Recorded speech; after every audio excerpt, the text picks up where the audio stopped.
Oh, hello. Welcome to Storytime with Moog. I am Moog, and today we are reading The Hunchback of Notre-Dame by Victor Hugo, starting with Part 1, Book 4th, Chapter 3. We are 27% of the way through. But first, reading updates. I read volume 10 of Blue Lock. It is almost caught up to where I have watched in the anime. It's about this Japan National Soccer League trying to find the best striker so that they can win nationally. And in order to do that, they have this blue lock. So they've asked the top 200 strikers throughout the country to come and live in this place and compete to be the best and to be on Japan's National League. And it is so intense and so good. And I just love the humanism that you get in it. So like each of the players have very specific reasons for what soccer means to them and for why, like their why of them being there. So like if it's because they like need money to help support their family, or if it's because like this is the only thing that they've ever felt has like truly been them, or because, like when they were little, they looked up to soccer people and soccer players, and now they want to be somebody's hero. Like just very specific things, and it's so good. I used to play soccer when I was a wee lass, and so I think like that kinship is like driving me to it, and it is so good. It's so good. Oh yes, football, excuse me. Um, let's see. And I started listening to A Darker Shade of Magic by V.E. Schwab. It is part of a series. I know. I know. I said that I wasn't going to start any more series, but I lied. And I started listening to it, and it's pretty good. I don't really know what's going on, but I'm enjoying it so far. So far we have this guy named Kel who is magic. He's an Antari, and so he is able to pass through different Londons. So, like going through like time portals or like dimensional portals type of a thing. And there are three different types of London. There's red London, gray London, white London, and black London. And they are divided as such by color based on how magical each of the Londons are. And Kel is magic, and he is kind of a smuggler as well. And so he will bring things for people from the different worlds for a price. And the price is never money because money doesn't really mean anything to him. The price is usually you have to give him something that you can't live without. So, very interesting. And I just got this new character, Delilah. No idea what her deal is, but I'm excited and I'm enjoying it so far. And the narrator, I don't remember his name, but it's very good. So I'm like 2 hours into it out of 12. I got a ways to go, but I'm enjoying it. But I think that's all I am reading.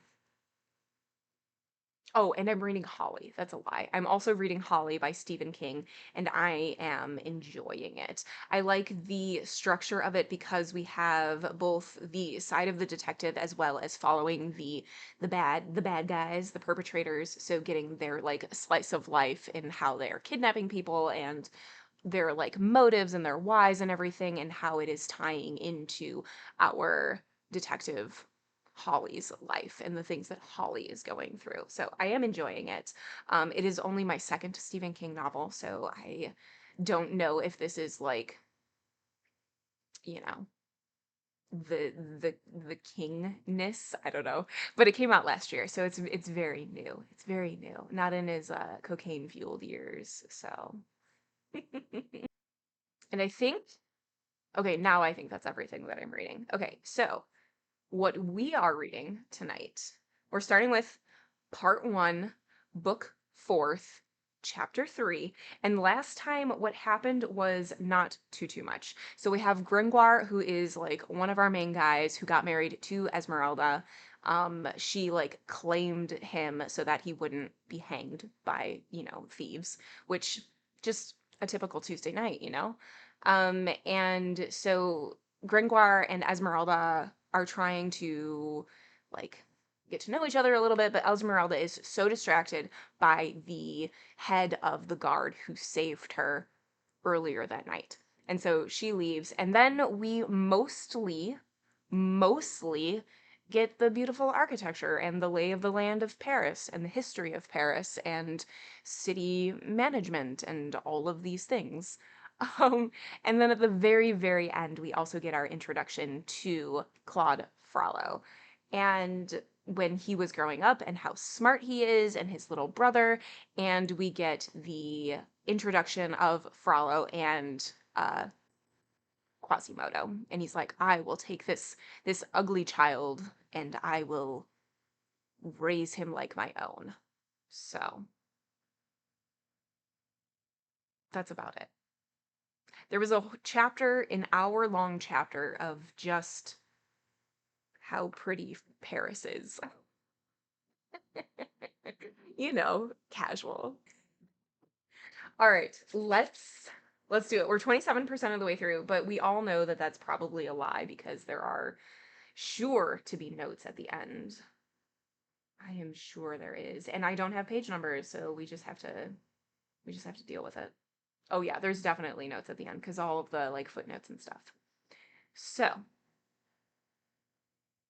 let's get comfy.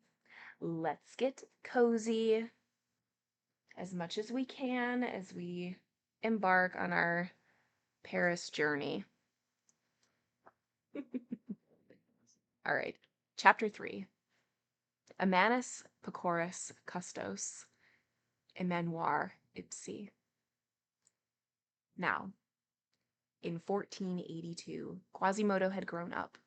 He had become a few years previously the bell ringer of Notre-Dame, thanks to his father by adoption, Claude Frollo, who had become Archdeacon of Josses, thanks to his suzerain, Monsieur Louis de Beaumont, who had become Bishop of Paris, at the death of Guillaume Chartier in 1472, thanks to his patron, Olivier le Daim, barber to Louis XI, king by the grace of God. So Quasimodo was the ringer of the chimes of Notre-Dame. In the course of time, there had been formed a certain peculiarly intimate bond which united the ringer to the church. Separated forever from the world by the double fatality of his unknown birth and his natural deformity, imprisoned by his infancy in that impassable double circle, the poor wretch had grown used to seeing nothing in this world beyond the religious walls which had received him under their shadow. Notre-Dame had been to see him successfully, as he grew up and developed the egg, the nest, the house, the country, the universe. There was certainly a sort of mysterious and pre-existing harmony between this creature and this church. When, still a little fellow, he had dragged himself tortuously and by jerks beneath the shadows of its vaults, he seemed, with his human face and his bestial limbs, the natural reptile of that humid and somber pavement, upon which the shadow of the Romanesque capitals cast so many strange forms. Later on, the first time that he caught hold, mechanically, of the ropes to the towers, and hung suspended from them, and set the bell to clanging, it produced upon his adopted father, Claude, the effect of a child whose tongue is unloosed, and who begins to speak. It is thus that, little by little, developing always in sympathy with the cathedral, living there, sleeping there, hardly ever leaving it, subject every hour to the mysterious impress, he came to resemble it. He encrusted himself in it, so to speak, and became an integral part of it. His salient angles fitted into the retreating angles of the cathedral, if we may be allowed this figure of speech. And he seemed not only its inhabitant, but more than that, its natural tenant. One might almost say that he had assumed its form, as the snail takes on the form of its shell. It was his dwelling, his hole, his envelope. There existed between him and the old church so profound an instinctive sympathy, so many magnetic affinities, so many material affinities, that he adhered to it somewhat as a tortoise adheres to its shell. The rough and wrinkled cathedral was his shell. It is useless to warn the reader not to take literally all the similes which we are obliged to employ here to express the singular, symmetrical, direct, almost consubstantial union of a man and an edifice. It is equally unnecessary to state to what a degree that whole cathedral was familiar to him, after so long and so intimate a cohabitation. That dwelling was peculiar to him. It had no depths to which Quasimodo had not penetrated, no height which he had not scaled. He often climbed many stones up the front, aided solely by the uneven points of the carving. The towers, on whose exterior surface he was frequently seen clambering, like a lizard gliding along the perpendicular wall, those two gigantic twins, so lofty, so menacing, so formidable, possessed for him neither vertigo, nor terror, nor shock of amazement. To see them so gentle under his hand, so easy to scale, one would have said that he had tamed them. By dint of leaping, climbing, gambolling amid the abysses of the gigantic cathedral, he had become, in some sort, a monkey and a goat, like the Calabrian child who swims before he walks, and plays with the sea while still a babe. Moreover, it was not his body alone which seemed fashioned after the cathedral, but his mind also. In what condition was that mind? What bent had it contracted? What form had it assumed beneath that knotted envelope in that savage life? This it would be hard to determine. Quasimodo had been born one-eyed, hunchbacked, lame. It was with great difficulty and by dint of great patience that Claude Frollo had succeeded in teaching him to talk. But a fatality was attached to the poor foundling. Bell-ringer of Notre-Dame at the age of 14, a new infirmity had come to complete his misfortunes. The bells had broken the drums of his ears. He had become deaf. The only gate which nature had left wide open for him had been abruptly closed, and forever. In closing, it had cut off the only ray of joy, of light, which still made its way into the soul of Quasimodo. His soul fell into profound night. The wretched being's misery became incurable and as complete as his deformity. Let us add that his deafness rendered him to some extent dumb. For, in order not to make others laugh, the very moment that he found himself to be deaf, he resolved upon a silence which he only broke when he was alone. He voluntarily tied that tongue which Claude Frollo had taken so much pains to unloose. Hence it came about that when necessity constrained him to speak, his tongue was torpid, awkward, and like a door whose hinges have grown rusty. If now we were to try to penetrate to the soul of Quasimodo through that thick, hard rind, if we could sound the depths of that badly constructed organism, if it were granted to us to look with a torch behind those non-transparent organs, to explore the shadowy interior of that opaque creature, to elucidate his obscure corners, his absurd no-thoroughfares, and suddenly to cast a vivid light upon the soul enchained at the extremity of that cave, we should, no doubt, find the unhappy psyche in some poor cramped and rickety attitude, like those prisoners beneath the Leads of Venice, who grew old bent double in a stone box, which was both too low and too short for them. It is certain that the mind becomes atrophied in a defective body. Quasimodo was barely conscious of a soul cast in his own image, moving blindly within him. The impressions of objects underwent a considerable refraction before reaching his mind. His brain was a peculiar medium. The ideas which passed through it issued forth completely distorted. The reflection which resulted from this refraction was, necessarily, divergent and perverted. Hence 1,000 optical illusions, 1,000 aberrations of judgment, 1,000 deviations, in which his thought strayed, now mad, now idiotic. The first effect of this fatal organization was to trouble the glance which he cast upon things. He received hardly any immediate perception of them. The external world seemed much farther away to him than it does to us. The second effect of his misfortune was to render him malicious. He was malicious, in fact, because he was savage. He was savage because he was ugly. There was logic in his nature, as there is in ours. His strength, so extraordinarily developed, was a cause of still greater malevolence. Malus pura robustus, says Hobbes. This justice must, however, be rendered to him. Malevolence was not, perhaps, innate in him. From his very first steps among men he had felt himself. Later on he had seen himself spewed out, blasted, rejected. Human words were, for him, always a raillery or malediction. As he grew up, he had found nothing but hatred around him. He had caught the general malevolence. He had picked up the weapon with which he had been wounded. After all, he turned his face towards men only with reluctance. His cathedral was sufficient for him.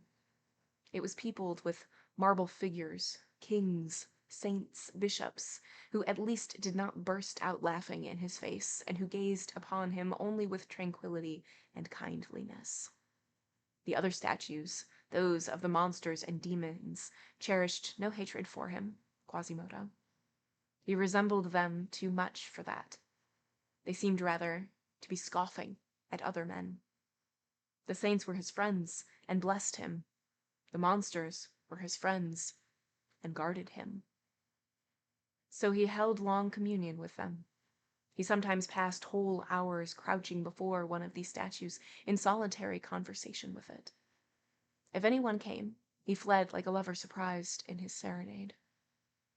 And the cathedral was not only society for him, but the universe, and all nature beside. He dreamed of no other hedgerows than the painted windows, always in flower, no other shade than that of the foliage of stone which spread out, loaded with birds, in the tufts of the Saxon capitals, of no other mountains than the colossal towers of the church, of no other ocean than Paris, roaring at their bases. What he loved above all else in the maternal edifice, that which aroused his soul and made it open its poor wings, which it kept so miserably folded in its cavern, that which sometimes rendered him even happy, was the bells. He loved them, fondled them, talked to them, understood them. From the chime in the spire, over the intersection of the aisles and nave, to the great bell of the front, he cherished a tenderness for them all. The central spire and the two towers were to him as three great cages, whose birds, reared by himself, sang for him alone. Yet it was these very bells which had made him deaf. But mothers often love best that child which has caused them the most suffering. It is true that their voice was the only one which he could still hear. On this score, the big bell was his beloved. It was she whom he preferred out of all that family of noisy girls which bustled above him on festival days. This bell was named Marie. She was alone in the southern tower, and her sister Jacqueline, a bell of lesser size, shut up in a smaller cage beside hers. This Jacqueline was so called from the name of the wife Jean Montague, who had given it to the church, which had not prevented his going and figuring without his head at Montfaucon. In the second tower there were 6 other bells, and finally 6 smaller ones inhabited the belfry over the crossing, with the wooden bell, which rang only between after dinner on Good Friday and the morning of the day before Easter. So Quasimodo had 15 bells in his seraglio, but Big Marie was his favorite. No idea can be formed of his delight on days when the grand peal was sounded. At the moment when the archdeacon dismissed him and said, "Go," he mounted the spiral staircase of the clock tower faster than anyone else could have descended it. He entered perfectly breathless into the aerial chamber of the great bell. He gazed at her a moment, devoutly and lovingly. Then he gently addressed her and patted her with his hand, like a good horse, which is about to set out on a long journey. He pitied her for the trouble that she was about to suffer. After these first caresses, he shouted to his assistants, placed in the lower story of the tower, to begin. They grasped the ropes, the wheels creaked, the enormous capsule of metal started slowly into motion. Quasimodo followed it with his glance and trembled.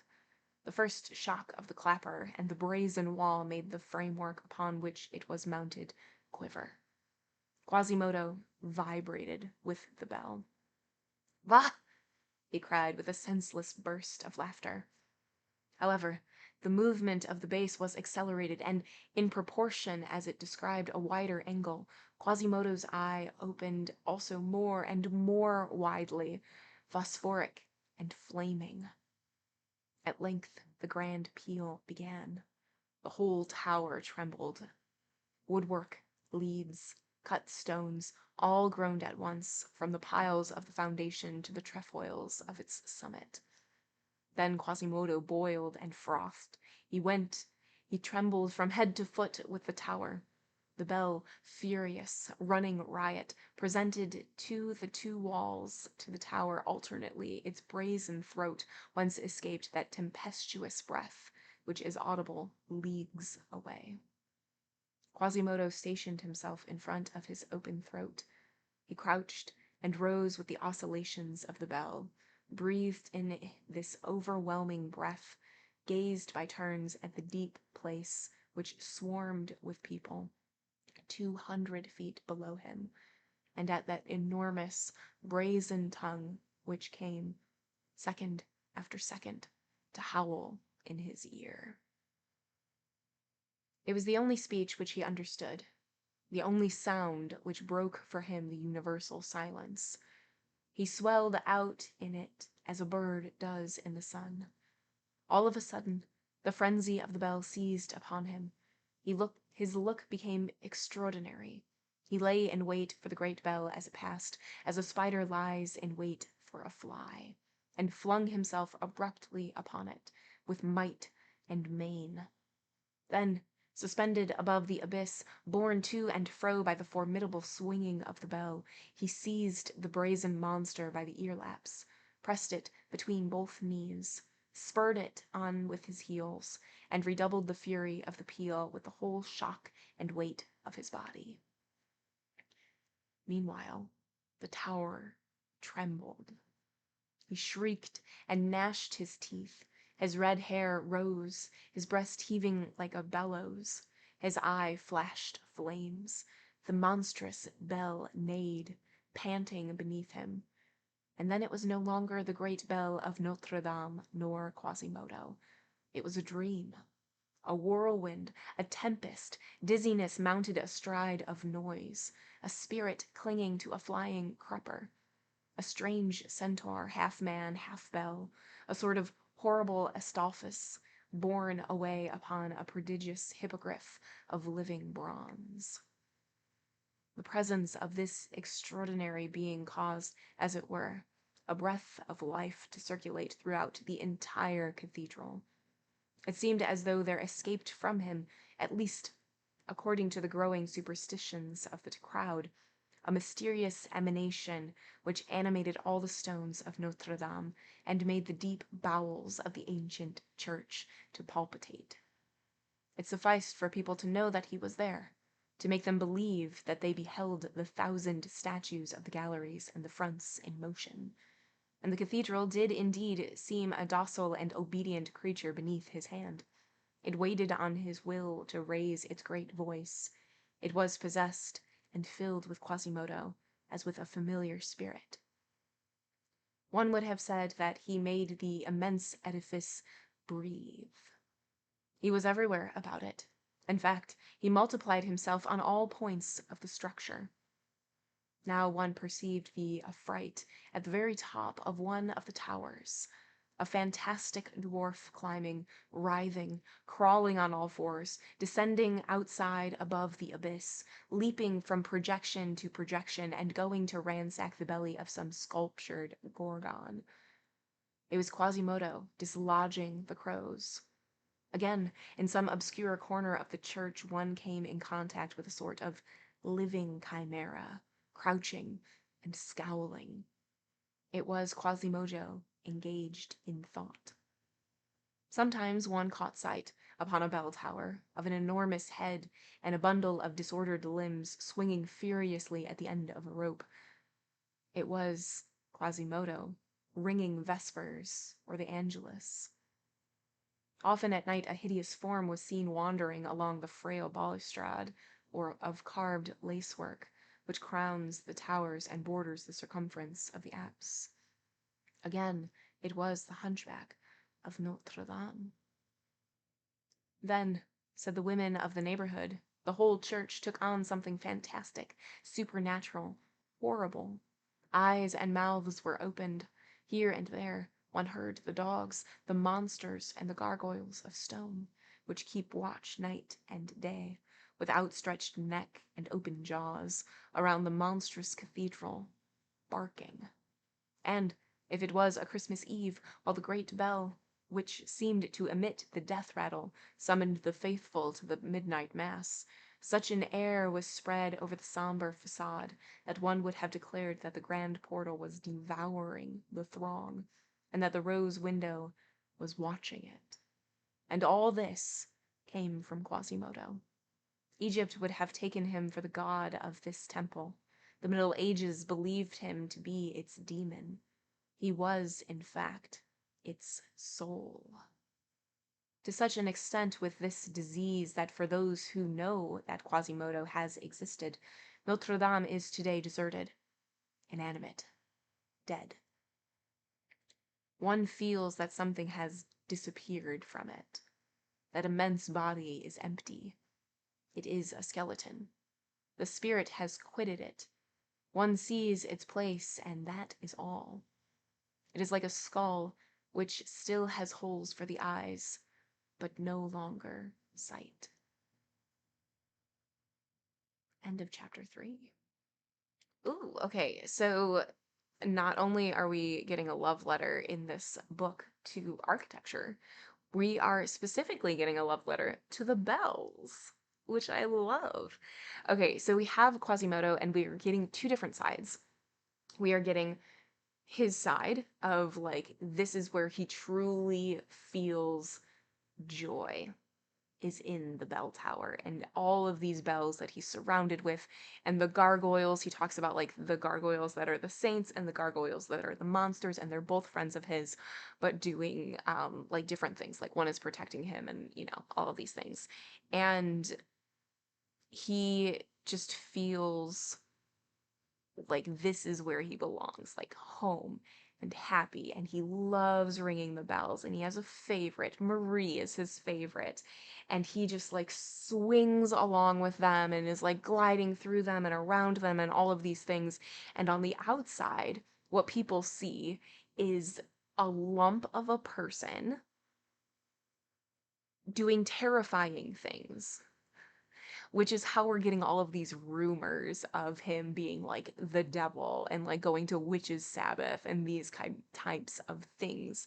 And also the fact that he is deaf, and so he doesn't really talk either. So with this, people will just like assume that he's really stupid and dumb and all of these terrible things, which aren't true. And he's just really, really strong, which is another thing that goes for him in the bell tower, but against him outside of the bell tower because people are scared of him. It just adds to the perceived monstrosity of who he is. And that sucks. But I love that he has this happy place. That makes me happy. All right. Chapter 4. The Dog and His Master. Nevertheless, there was one human creature whom Quasimodo accepted from his malice and from his hatred for others, and whom he loved even more, perhaps, than his cathedral. This was Claude Frollo. The matter was simple. Claude Frollo had taken him in, had adopted him, had nourished him, had reared him. When a little lad, it was between Claude Frollo's legs that he was accustomed to seek refuge, when the dogs and the children barked after him. Claude Frollo had taught him to talk, to read, to write. Claude Frollo had finally made him the bell ringer. Now, to give the big bell in marriage to Quasimodo was to give Juliet to Romeo. Hence Quasimodo's gratitude was profound, passionate, boundless, and although the visage of his adopted father was often clouded or severe, although his speech was habitually curt, harsh, imperious, that gratitude never wavered for a single moment. The archdeacon had in Quasimodo the most submissive slave, the most docile lackey, the most vigilant of dogs.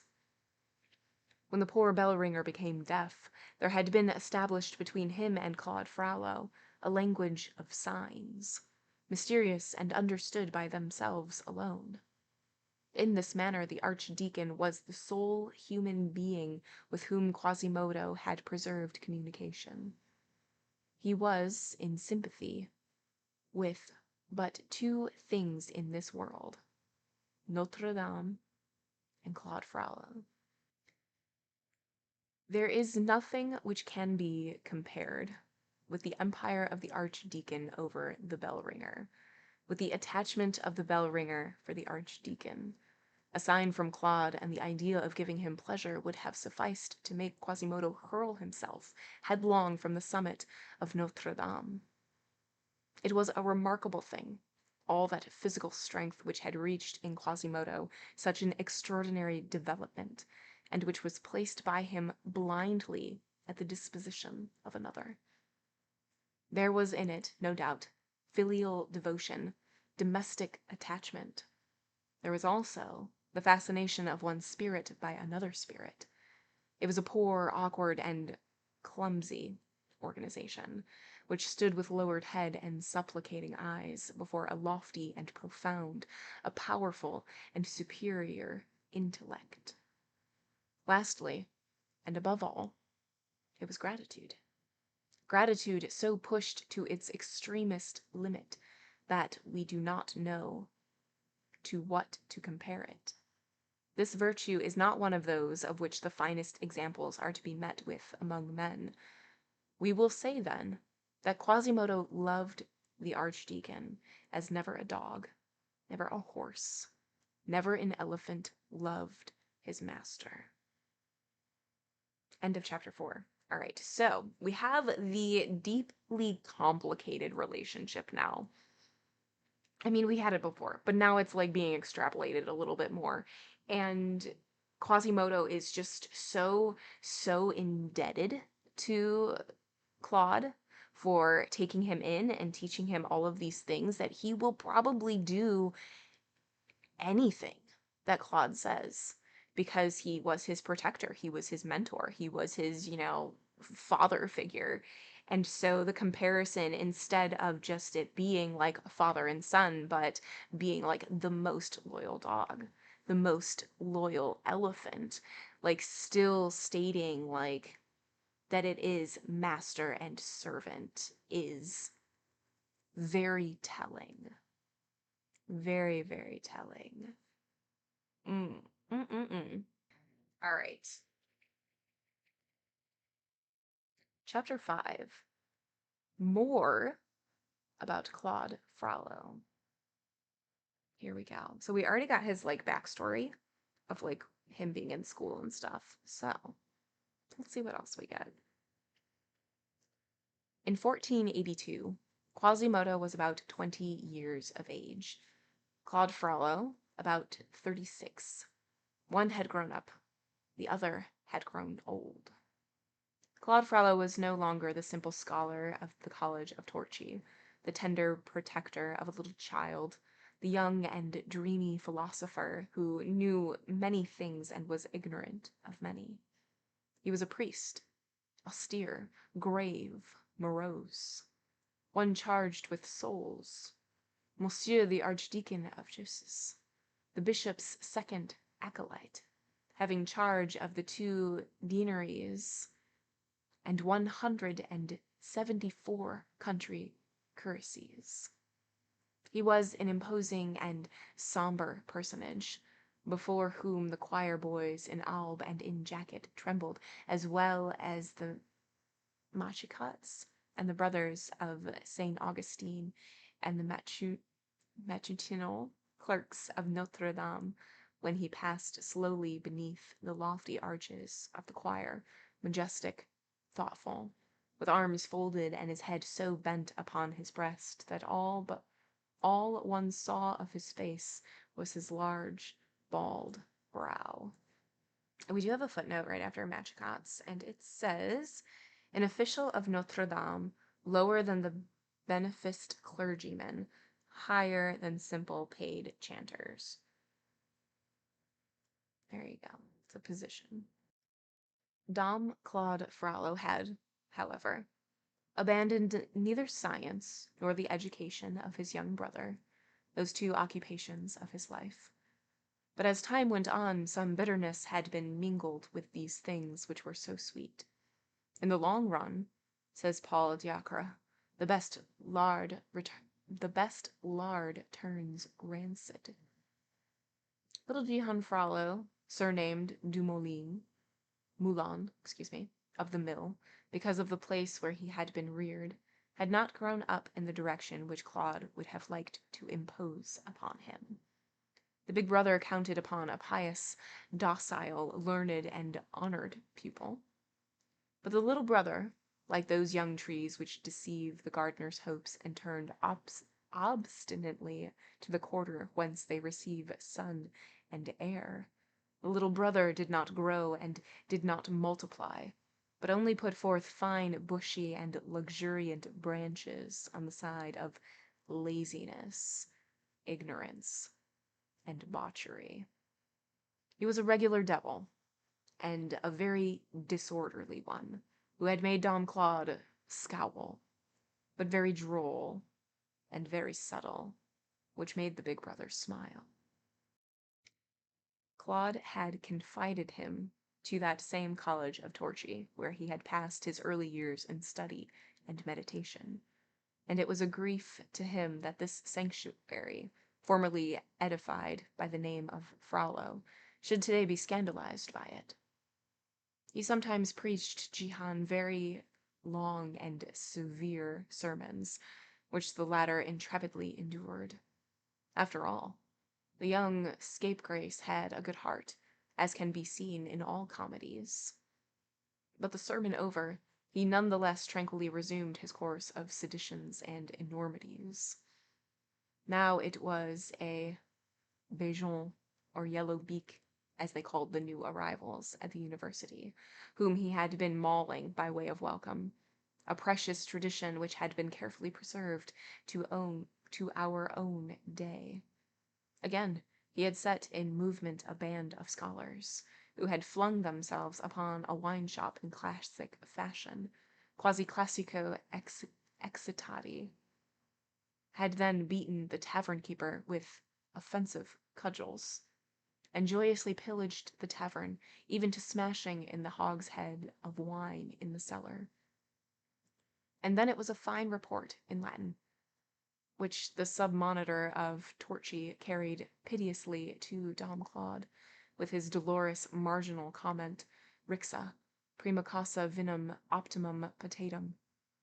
Finally, it was said, a thing quite horrible in a boy of 16, that his debauchery often extended as far as the Rue de Glatigny. Claude, saddened and discouraged in his human affections by all this, had flung himself eagerly into the arms of learning, that sister which, at least, does not laugh in your face, and which always pays you, though in money that is sometimes a little hollow, for the attention which you have paid to her. Hence he became more and more learned, and, at the same time, as a natural consequence, more and more rigid as a priest, more and more sad as a man. There are for each of us several parallelisms between our intelligence, our habits, and our character, which develop without a break, and break only in the great disturbances of life. As Claude Frollo had passed through nearly the entire circle of human learning, positive, exterior, and permissible, since his youth, he was obliged, unless he came to a halt, ubi defuit orbis, to proceed further and seek other ailments for the insatiable activity of his intelligence. The antique symbol of the serpent biting its tail is, above all, applicable to science. It would appear that Claude Frollo had experienced this. Many grave persons affirm that, after having exhausted the fosse of human learning, he had dared to penetrate into the nefas. He had, they said, tasted in succession all the apples of the tree of knowledge, and, whether from hunger or disgust, had ended by tasting the forbidden fruit. He had taken his place by turns, as the reader has seen, in the conferences of the theologians in Sorbonne, in the assemblies of the doctors of art after the manner of Saint Hilaire, in the disputes of the Decretalists after the manner of Saint Martin, in the congregations of physicians at the holy water font of Notre-Dame ad cupam Nostre Domine. All the dishes permitted and approved, which those four great kitchens called the four faculties could elaborate and serve to the understanding, he had devoured, and had been satiated with them before his hunger was appeased. Then he had penetrated further, lower, beneath all that finished material, limited knowledge. He had, perhaps, risked his soul, and had seated himself in the cavern at that mysterious table of the alchemists, of the astrologers, of the hermetics, of which Guillaume de Paris and Nicolas Flamel hold the end in the Middle Ages, and which extends in the East by the light of the seven-branched candlestick to Solomon, Pythagoras, and Zoroaster. That is, at least, what was supposed, whether rightly or not.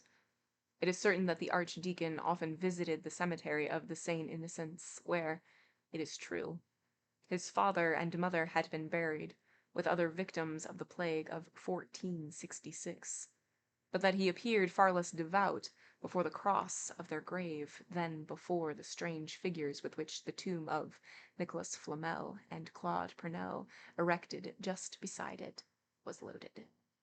It is certain that he had frequently been seen to pass along the Rue de Lombard, and furtively enter a little house which formed the corner of the Rue d'Escrivain and the Rue Merivault. It was the house which Nicolas Flamel had built, where he had died about 1417, and which, constantly deserted since that time, had already begun to fall in ruins. So greatly had the hermetics and the alchemists of all countries wasted away the walls, merely by carving their names upon them. Some neighbors even affirm that they had once seen, through an air-hole, Archdeacon Claude excavating, turning over, digging up the earth in the two cellars, whose supports had been daubed with numberless couplets and hieroglyphics by Nicolas Flamel himself. It was supposed that Flamel had buried the philosopher's stone in the cellar, and the alchemists, for the space of 2 centuries, from the Magistry to Father Pacifique, never ceased to worry the soil until the house, so cruelly ransacked and turned over, ended by falling into dust beneath their feet. Again, it is certain that the archdeacon had been seized with a singular passion for the symbolic door of Notre-Dame, that page of a conjuring book written in stone by Bishop Guillaume de Paris, who has, no doubt, been damned for having affixed so infernal a frontispiece to the sacred poem chanted by the rest of the edifice. Archdeacon Claude had the credit also of having fathomed the mystery of the Colossus of St. Christopher, and of that lofty, enigmatical statue, which then stood at the entrance of the vestibule, and which the people, in derision, called Monsieur le Gris. But what everyone might have noticed was the interminable hours which he often employed, seated upon the parapet of the area in front of the church, in contemplating the sculptures of the front, examining now the foolish virgins with their lamps reversed, now the wise virgins with their lamps upright, again calculating the angle of the vision of that raven which belongs to the left front, and which is looking at the mysterious point inside the church, where is concealed the philosopher's stone, if it be not in the cellar of Nicholas Flamel. It was, let us remark in passing, a singular fate for the church of Notre-Dame at that epoch to be so beloved in 2 different degrees, and with so much devotion by 2 beings so dissimilar as Claude and Quasimodo.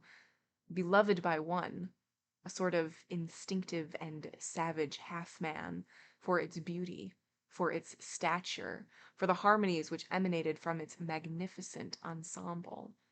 Beloved by the other, a learned and passionate imagination, for its myth, for the sense which it contains, for the symbolism scattered beneath the sculptures of its front, like the first text underneath the second in a palimpsest.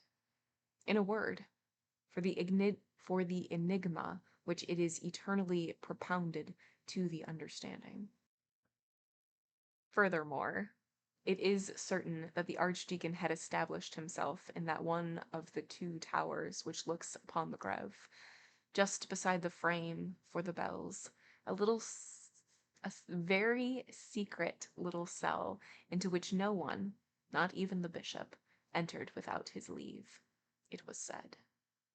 This tiny cell had formerly been made almost at the summit of the tower, among the ravens' nests, by Bishop Hugo de Bissacon, who had wrought sorcery there in his day. Okay, and there's a footnote right after his name. Oh, it just has his years of life, from 1326 to 1332. What the cell contained, no one knew, but from the strand of the terrain at night, there was often seen to appear, disappear, and reappear, at brief and regular intervals, at a little dormer window opening upon the back of the tower, a certain red, intermittent, singular light which seemed to follow the panting breaths of a bellows, and to proceed from a flame rather than from a light. In the darkness, at that height, it produced a singular effect, and the good wives said, "There's the archdeacon blowing. Hell is sparkling up yonder." There were no great proofs of sorcery in that, after all, but there was still enough smoke to warrant a surmise of fire, and the archdeacon bore a tolerably formidable reputation. We ought to mention, however, that the sciences of Egypt, that necromancy and magic, even the whitest, even the most innocent, had no more envenomed enemy, no more pitiless denunciator before the gentlemen of the officialty of Notre-Dame. Whether this was sincere horror, or the game played by the thief who shouts, "Stop, thief!" at all events, It did not prevent the archdeacon from being considered by the learned heads of the chapter as a soul who had ventured into the vestibule of hell, who was lost in the caves of the cabal, groping amid the shadows of the occult sciences. Neither were the people deceived thereby. With anyone who possessed any sagacity, Quasimodo passed for the demon, Claude Frollo for the sorcerer. It was evident that the bell-ringer was to serve the archdeacon for a given time, at the end of which he would carry away the latter's soul by way of payment. Thus, the archdeacon, in spite of the excessive austerity of his life, was in bad odor among all pious souls, and there was no devout nose so inexperienced that it could not smell him out to be a magician. And if, as he grew older, abysses had formed in his science, they had also formed in his heart. That, at least, is what one had grounds for believing on scrutinizing that face upon which the soul was only seen to shine through a somber cloud. Whence that large, bald brow, that head forever bent, that breast always heaving with sighs? What secret thought caused his mouth to smile with so much bitterness, at the same moment that his scowling brows approached each other like two bulls on the point of fighting? Why was what hair he had left already gray? What was that eternal fire which sometimes broke forth in his glance, to such a degree that his eye resembled a hole pierced in the wall of a furnace? These symptoms of a violent moral preoccupation had acquired an especially high degree of intensity at the epoch when this story takes place. More than once, a choir boy had fled in terror at finding him alone in the church. So strange and dazzling was his look.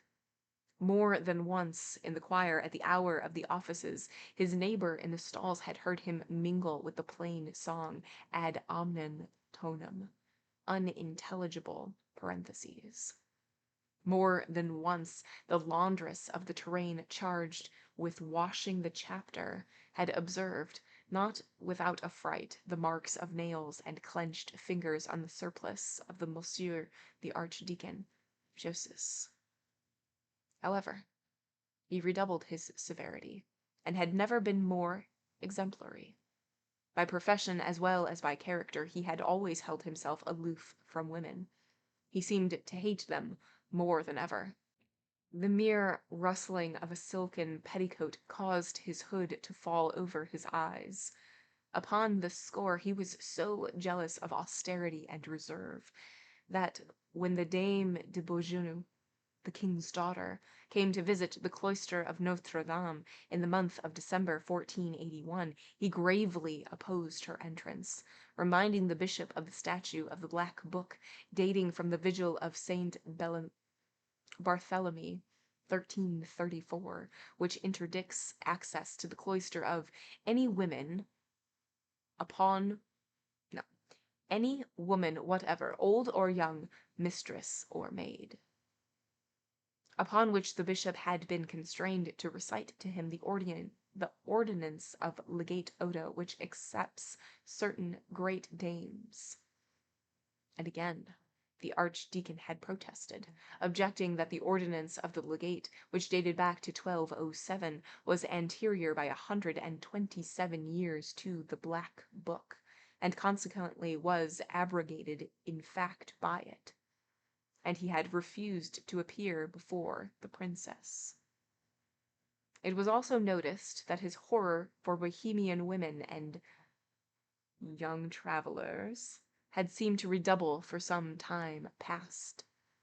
He had petitioned the bishop for an edict which expressly forbade the Bohemian women to come and dance and beat their tambourines on the place of the Parvis, and for about the same length of time he had been ransacking the moldy placards of the officialty in order to collect the cases of sorcerers and witches condemned to fire or the rope for complicity in crimes with rams, sows, or goats. End of chapter 5. Okay, so Frollo, he's this guy who is just extremely staunch and extreme in his ways. And the way that he got to be this way was by going the other way. So he like dipped his toes into debauchery and was like, I don't like this. This is terrible. I am going to not only save myself, but others. And so he is just very, very strict. And he's like, I don't like this. I don't like this. Women are terrible. This, all of these ideas that he has that are just so part of who he is. Sure. Chapter 6. Unpopularity. The archdeacon and the bell ringer, as we have already said, were but little loved by the populace great and small in the vicinity of the cathedral. When Claude and Quasimodo went out together, which frequently happened, and when they were seen traversing in company, the valet behind the master, the cold, narrow, and gloomy streets of the block of Notre-Dame, more than one evil word, more than one ironical quaver, more than one insulting jest greeted them on their way, unless Claude Frollo, which was rarely the case, walked with head upright and raised, showing his severe and almost august brow to the dumbfounded jeerers.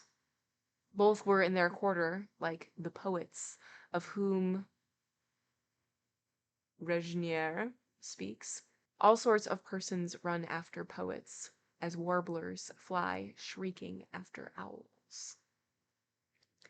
Sometimes a mischievous child risked his skin and bones for the ineffable pleasure of driving a pin into Quasimodo's hump.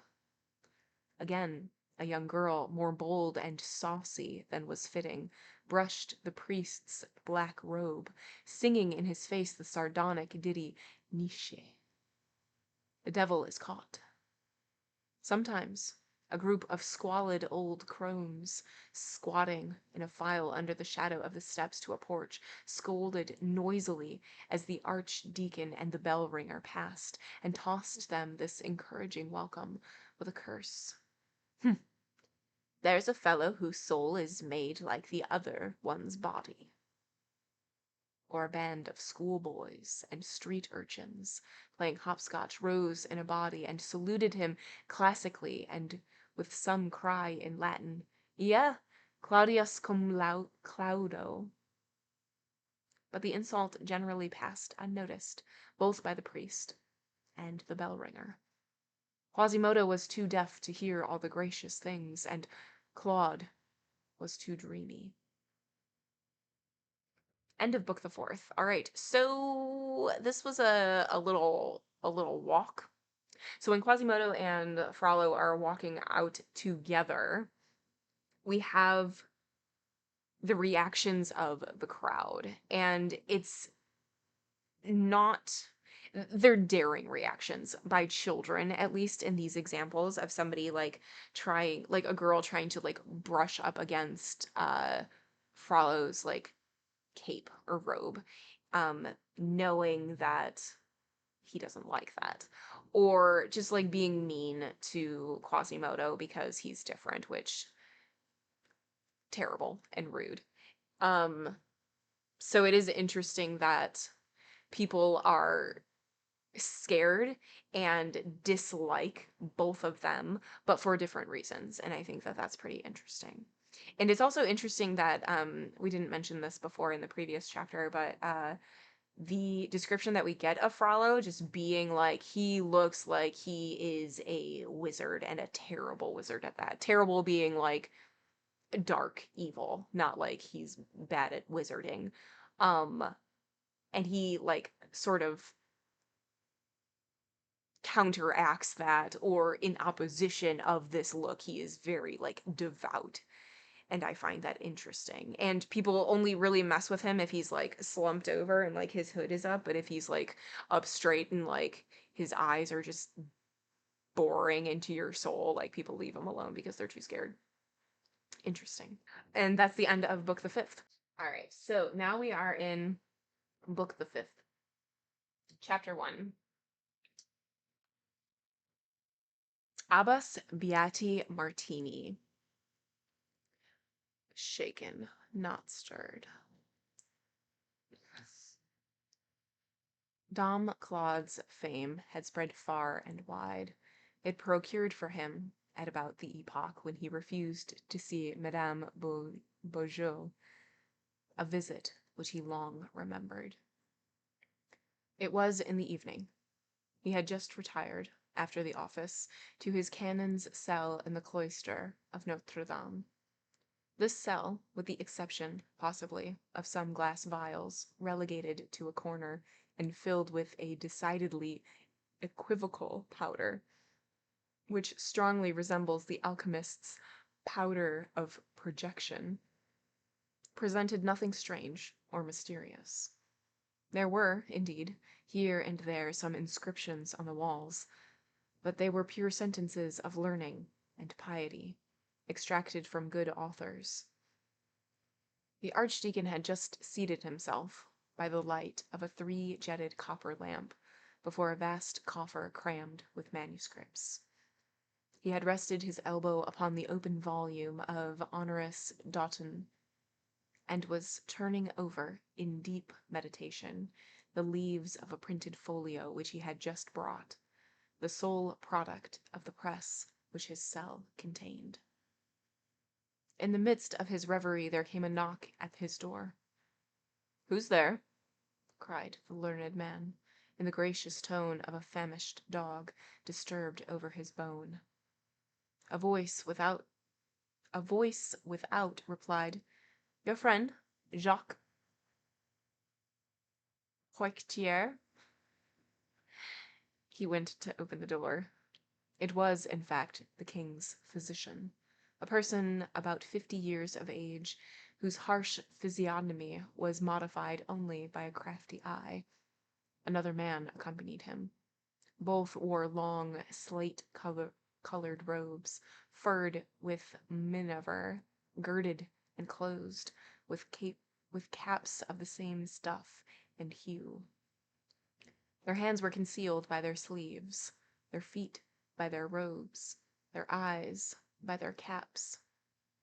"God help me, messieurs," said the archdeacon, showing them in. "I was not expecting distinguished visitors at such an hour."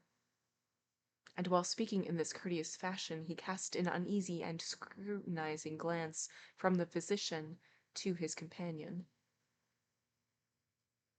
"'Tis never too late to come and pay a visit to so considerable a learned man as Dom Claude Frollo," replied the doctor, whose Franche-Comte accent made all his phrases drag long with the majesty of a train robe.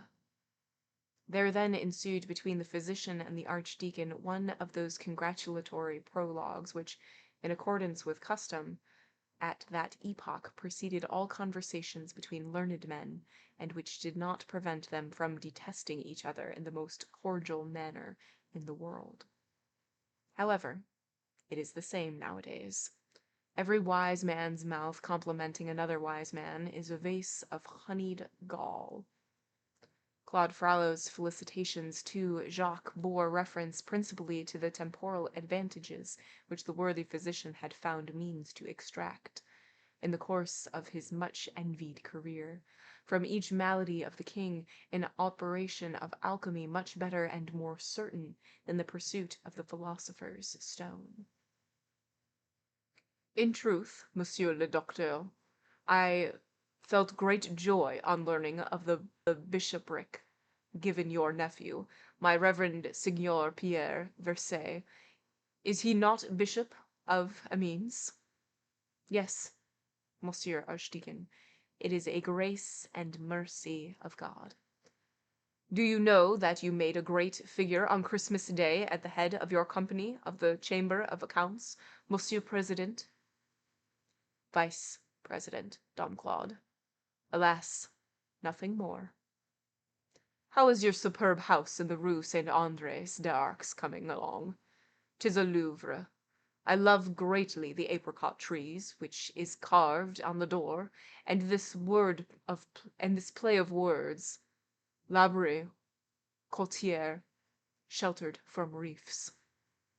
Alas, Master Claude, all that masonry costeth my dear.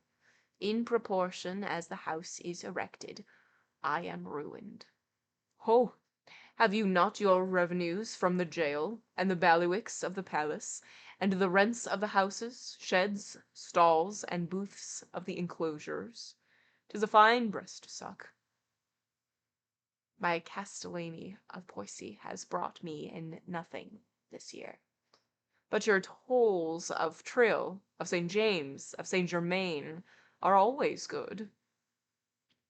60 livres, and not even Parisian livres at that. You have your office of counselor to the king. That is fixed. Yes, brother Claude. But that accursed seigneury of Poligny, which people make so much noise about, is worth not 60 gold crowns, year out and year in.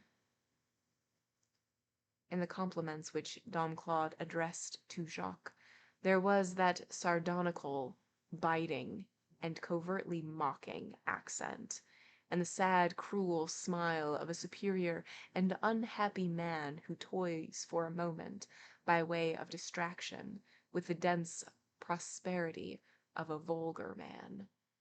The other did not perceive it. "Upon my soul," said Claude, at length pressing his hand, "I am glad to see you, and in such good health." "Thanks, Master Claude." "By the way," exclaimed Don Claude, "how is your royal patient?" "He payeth not sufficiently his physician," replied the doctor, casting a side glance at his companion. "Think you so, gossip?" said the latter. These words, uttered in a tone of surprise and reproach, drew upon this unknown personage the attention of the Archdeacon, which, to tell the truth, had not been diverted from him a single moment since the stranger had set foot across the threshold of his cell. It had even required all the 1,000 reasons which he had for handling tenderly Dr. Jacques, the all-powerful physician of King Louis XI, to induce him to receive the latter thus accompanied. Hence, there was nothing very cordial in his manner when Jacques said to him, "By the way, Dom Claude, I bring you a colleague who has desired to see you on account of your reputation." "Monsieur belongs to science?" asked the Archdeacon, fixing his piercing eye upon the companion. He found beneath the brows of the stranger a glance no less piercing or less distrustful than his own. He was, so far as the feeble light of the lamp permitted one to judge, an old man, about 60 years of age, and of medium stature, who appeared somewhat sickly and broken in health. His profile, although of a very ordinary outline, had something powerful and severe about it. His eyes sparkled beneath a very deep superciliary arch, like a light in the depths of a cave, and beneath his cap, which was well drawn down and fell upon his nose, one recognized the broad expanse of a brow of genius. He took it upon himself to reply to the Archdeacon's question. "Reverend Master," said he in a grave tone, "your renown has reached my ears, and I wish to consult you. I am but a poor provincial gentleman, who removeth his shoes before entering the dwellings of the learned. You must know my name. I am called Gossip Tarango." "Strange name for a gentleman," says the Archdeacon to himself. Nevertheless, he had a feeling that he was in the presence of a strong and earnest character. The instinct of his own lofty intellect made him recognize an intellect no less lofty under Gossip Trongo's furred cap, and as he gazed at the solemn face, the ironical smile which Jacques' presence called forth on his gloomy face gradually disappeared as twilight fades on the horizon of night. Stern and silent, he had resumed his seat in his great armchair. His elbow rested as usual on the table, and his brow on his hand. After a few moments of reflection, he motioned his visitors to be seated, and turning to Gossip Trongo, he said, "You come to consult me, master, and upon what science?" "Your reverence," replied Gossip, "I am ill, very ill. You are said to be a great Esculapius, and I am come to ask your advice in medicine." "Medicine?" said the Archdeacon, tossing his head. He seemed to meditate for a moment, and then resumed. "Gossip, since that is your name, turn your head. You will find my reply already written on the wall." Gossip obeyed, and read the inscription engraved above his head. "Medicine is the daughter of dreams." Meanwhile, Dr. Jacques had heard his companion's question with a displeasure which Dom Claude's response had but redoubled. He bent down to the ear of Gossip and said to him, softly enough not to be heard by the Archdeacon, "I warned you that he was mad. You insisted on seeing him." "'Tis very possible that he is right, madman as he is, Dr. Jacques," replied his comrade in the same low tone with a bitter smile. "As you please," replied Jacques dryly. Then, addressing the Archdeacon, "You are clever at your trade, Dom Claude, and you are no more at a loss over Hippocrates than a monkey is over a nut. Medicine a dream. I suspect that the pharmacopolists and the master physicians would insist upon stoning you if they were here. So you deny the influence of philtres upon the blood, and unguents under the skin.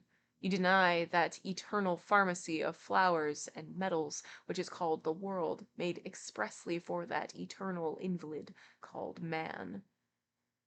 "I deny," said Dom Claude coldly, "neither pharmacy nor the invalid. I reject the physician." "Then it is not true," resumed Jacques hotly, "that gout is an eternal eruption? That a wound caused by artillery is to be cured by the application of a young mouse roasted? That young blood, properly injected, restores youth to aged veins? It is not true that 2 and 2 make 4, and that emprophthathonos follows opisthathonos?" The Archdeacon replied without perturbation, "There are certain things of which I think in a certain fashion." Jacques became crimson with anger. There, my good Jacques, let us not get angry," said Gossip. "Monsieur the Archdeacon is our friend." Jacques calmed down, muttering in a low tone, "After all, he is mad." "You embarrass me greatly. I had 2 things to consult you upon, one touching my health, and the other touching my star." "Monsieur," returned the Archdeacon, "if that be your motive, you would have done as well not to put yourself out of breath climbing my staircase. I do not believe in medicine. I do not believe in astrology." "Indeed," said the man with surprise. Jacques forced a laugh. "You see that he is mad," he said in a low tone to Gossip. "He does not believe in astrology. The idea of imagining pursued Dom Claude, that every ray of a star is a thread which is fastened to the head of a man? And what, then, do you believe in? Exclaimed Gossip. The Archdeacon hesitated for a moment. Then he allowed a gloomy smile to escape, which seemed to give the lie to his response. Credo in Deum. Dominum nostrum, added Gossip, making the sign of the cross. Amen, said Jacques. Reverend Master, resumed Gossip, I am charmed in soul to see you in such a religious frame of mind. But have you reached the point, great savant as you are, of no longer believing in science? No, said the Archdeacon, grasping the arm of Gossip, and a ray of enthusiasm lighted up his gloomy eyes. No, I do not reject science. I have not crawled so long, flat on my belly, with my nails in the earth, through the innumerable ramifications of its caverns, without perceiving far in front of me, at the end of the obscure galley, a light, a flame, a something, the reflection, no doubt, of the dazzling central laboratory where the patient and the wise have found out God. And in short, interrupted Gossip, what do you hold to be true and certain? Alchemy, Jacques exclaimed. Pardieu, Dom Claude. Alchemy has its use, no doubt, but why blaspheme medicine and astronomy? Naught is your science of man, naught is your science of the stars, said the Archdeacon commandingly. That's driving Epidaurus and Chaldea very fast, replied the physician with a grin. Listen, Monsieur Jacques. This is said in good faith. I am not the king's physician, and his majesty has not given me the garden of Daedalus, in which to observe the constellations. Don't get angry, but listen to me. What truth have you deduced, I will not say from medicine, which is too foolish a thing, but from astrology? Cite to me the virtues of the vertical boustrophedron, the treasures of the number of seraph, and those of the number seraphod. Will you deny, said Jacques, the sympathetic force of the collarbone and the cabalistics which are derived from it? An error, Monsieur Jacques. None of your formulas end in reality. Alchemy, on the other hand, has its discoveries. Will you contest results like this? Ice confined beneath the earth for 1,000 years is transformed into rock crystals. Lead is the ancestor of all metals. For gold is not a metal, gold is light. Lead requires only 4 periods of 200 years each to pass in succession from the state of lead to the state of red arsenic, from red arsenic to tin, from tin to silver. Are not these facts? But to believe in the collarbone, in the full line, and in the stars, is as ridiculous as to believe with the inhabitants of Grand Cathay, and the golden oriole turns into a mole, and that grains of wheat turn into fish of the carp species. I have studied hermetic science, exclaimed Jacques, and I affirm. The fiery Archdeacon did not allow him to finish. And I have studied medicine, astronomy, and hermetics. Here alone is the truth. As he spoke thus, he took from the top of the coffer a phial filled with the powder which we have mentioned above. Here alone is the light. Hippocrates is a dream. Urania is a dream. Hermes a thought. Gold is the sun. To make gold is to be God. Herein lies the one and only science. I have sounded the depths of medicine and astrology, I tell you, not nothingness. The human body, shadows. The planets, shadows. And he fell back in his armchair in a commanding and inspired attitude. Gossip watched him in silence. Jacques tried to grin, shrugged his shoulders imperceptibly, and repeated in a low voice, "A madman." "And," said Gossip suddenly, "the wondrous result. Have you attained it? Have you made gold?" "If I had made it," replied the Archdeacon, articulating his words slowly, like a man who is reflecting, "the King of France would be named Claude, and not Louis." The stranger frowned. "What am I saying?" resumed Don Claude with a smile of disdain. "What would the throne of France be to me when I could rebuild the empire of the Orient?" "Very good," said the stranger. "Oh, the poor fool," muttered Jacques. The Archdeacon went on, appearing to reply now only to his thoughts. "But no, I am still crawling. I am scratching my face and knees against the pebbles of the subterranean pathway. I catch a glimpse. I do not contemplate. I do not read. I spell out." "And when you know how to read," demanded the stranger, "will you make gold?" "Who doubts it?" asked the Archdeacon. "In that case, Our Lady knows that I am greatly in need of money, and I should much desire to read in your books. Tell me, Reverend Master, is your science inimical or displeasing to Our Lady?" "Whose Archdeacon am I?" "Whose Archdeacon I am," Dom Claude contested himself with replying with tranquil hauteur. "That is true, my master. Well, will it please you to initiate me? Let me spell with you." Claude assumed the majestic and pontifical attitude of a Samuel. "Old man, it requires longer years than remain to you to undertake this voyage across mysterious things. Your head is very gray.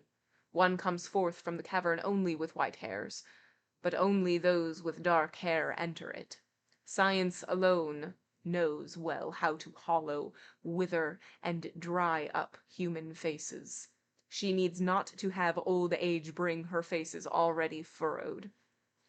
Nevertheless, if the desire possesses you of putting yourself under discipline at your age, and of deciphering the formidable alphabet of the sages, come to me. 'Tis well, I will make the effort. I will not tell you, poor old man, to go and visit the sepulchre chambers of the pyramids, of which ancient Herodotus speaks, nor the brick tower of Babylon, nor the immense white marble sanctuary of the Indian temple of Aglinga. I, no more than yourself, have seen the Chaldean masonry works constructed according to the sacred form of the Sikra, nor the temple of Solomon, which is destroyed, nor the stone doors of the sepulchre of the kings of Israel, which are broken. We will content ourselves with the fragments of the books of Hermes which we have here. I will explain to you the statue of Saint Christopher, the symbol of the sower, and that of the two angels which are on the front of Sainte-Chapelle, and one of which holds in his hands a vase, the other a cloud." Here Jacques, who had been unhorsed by the Archdeacon's impetuous replies, regained his saddle, and interrupted him with the triumphant tone of one learned man correcting another. "Eris amici Claudi, the symbol is not the number. You take Orpheus for Hermes." "'Tis you who are in error," replied Archdeacon gravely. "Daedalus is the base, Orpheus is the wall, Hermes is the edifice. That is all. You shall come when you will," he continued, turning to Gossip. "I will show you the little parcels of gold which remained at the bottom of Nicholas Flamel's alembic, and you shall compare them with the gold of Guillaume de Paris. I will show you the secret virtues of the Greek word persistera. But, first of all, I will make you read, one after the other, the marble letters of the alphabet, the granite pages of the book. We shall go to the portal of Bishop Guillaume and of Saint Jean le Rond at the Sainte-Chapelle, then to the house of Nicholas Flamel, Rue Manvalt, to his tomb, which is at the Saint Innocent, to his 2 hospitals, Rue de Montmorency, which will cover the 4 great iron cramps on the portal of the hospital Saint Gervais, and of the Rue de la Frères. We will spell out in company also the facade of Saint Comte, of Saint Genevieve d'Arc, of Saint Martin, of Saint Jacques de la Bosserie. For a long time, Gossip, intelligent as was his glance, had appeared not to understand Dom Claude. He interrupted. Pasque Dieu, what are your books, then? Here is one of them, said the Archdeacon, and opening the window of his cell, he pointed out with his finger the immense church of Notre-Dame, which, outlining against the starry sky the black silhouette of its 2 towers, its stone flanks, its monstrous haunches, seemed an enormous 2-headed sphinx seated in the middle of the city. The Archdeacon gazed at the gigantic edifice for some time in silence, then extending his right hand with a sigh towards the printed book which lay open on the table, and his left towards Notre-Dame, and turning a sad glance from the book to the church. Alas, he said, this will kill that. Jacques, who had eagerly approached the book, could not repress an exclamation. But now, what is there so formidable in this, glossa in epistolas de Pauli, Nuremberge Antonius Coburger, 1474? This is not new. 'Tis a book of Pierre Lombard, the master of sentences. Is it because it is printed? You have said it, replied Claude, who seemed absorbed in a profound meditation, and stood resting, his forefinger bent backwards on the folio which had come from the famous press of Nuremberg. Then he added these mysterious words, Alas, alas, small things come at the end of great things. A tooth triumphs over a mass. The Nile rat kills the crocodile. The swordfish kills the whale. The book will kill the edifice. The curfew of the cloister sounded at the moment when Master Jacques was repeating to his companion in low tones his eternal refrain. He is mad. To which his companion this time replied, I believe that he is. It was the hour when no stranger could remain in the cloister. The 2 visitors withdrew. Master, said Gossip, as he took leave of the Archdeacon, I love wise men and great minds, and I hold you in singular esteem. Come tomorrow to the Palace de Tournelle, and inquire for the Abbey de Saint Martin of Tours. The Archdeacon returned to his chamber dumbfounded, comprehending at last who Gossip was, and recalling that passage of the register of Saint Martin of Tours, Abbas Beauty Martini, Scilicet Rex Francais, est canacis de construitinde et habit parvan probendam quan abet sanctus Venetius et Dubé sidir inside Thesauri. It is asserted that after that epoch the Archdeacon had frequent conferences with Louis XI, when his Majesty came to Paris, and that Dom Claude's influence quite overshadowed that of Olivier le Dame and Jacques Cocteau, who, as was his habit, rudely took the king to task on that account.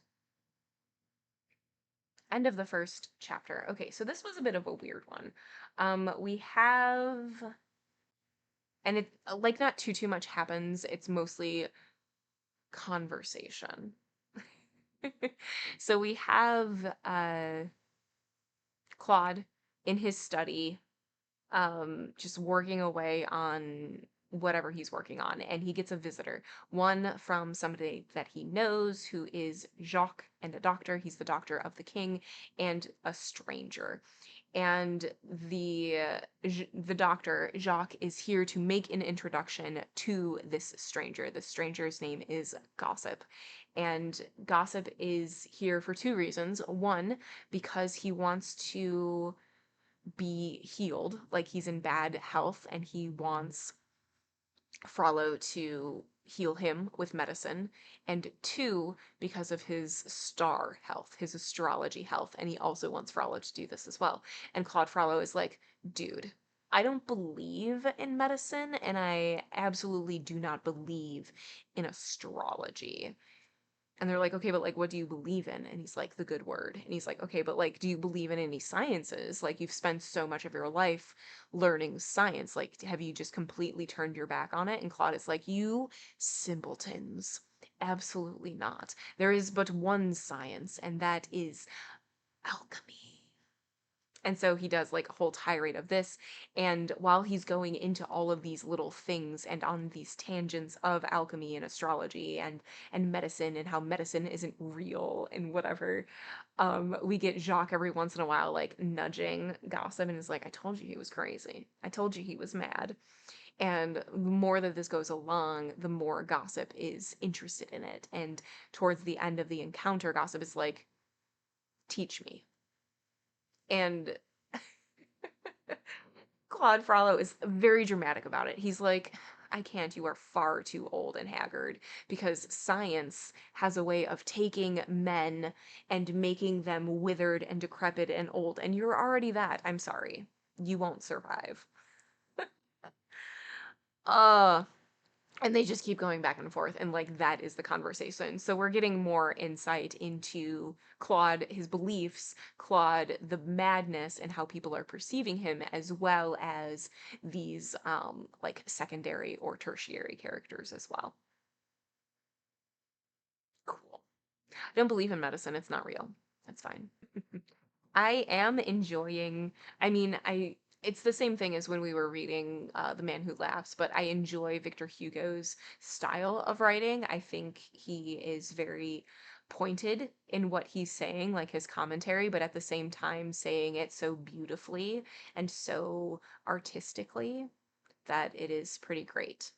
But it is very easy to get lost in all of the details and all of this, the descriptions and the context that Hugo is so strongly bringing to the story.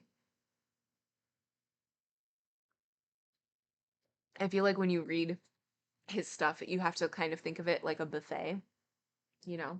Like all of the things are laid out for you, and you take what you need and what you want, and you leave what you don't. That was a good analogy. I'm so good at this. I'm so smart. All right, let's see where we're at. Okay, cool. We will do one more. One more. Oops, let me adjust. Let me crisscross my applesauce and I don't know whatever people say. Chapter 2. This will kill that. Our lady readers will pardon us if we pause for a moment to seek what could have been the thought concealed beneath those enigmatic words of the Archdeacon. This will kill that. The book will kill the edifice. To our mind, this thought had two faces. The first place, it was a priestly thought. It was the affright of the priest in the presence of a new agent, the printing press. It was the terror and dazzled amazement of the men of the sanctuary in the presence of the luminous press of Gutenberg. It was the pulpit and the manuscript taking the alarm at the printed word, something similar to the stupor of a sparrow which should behold the angel legion unfold has 6,000,000 wings.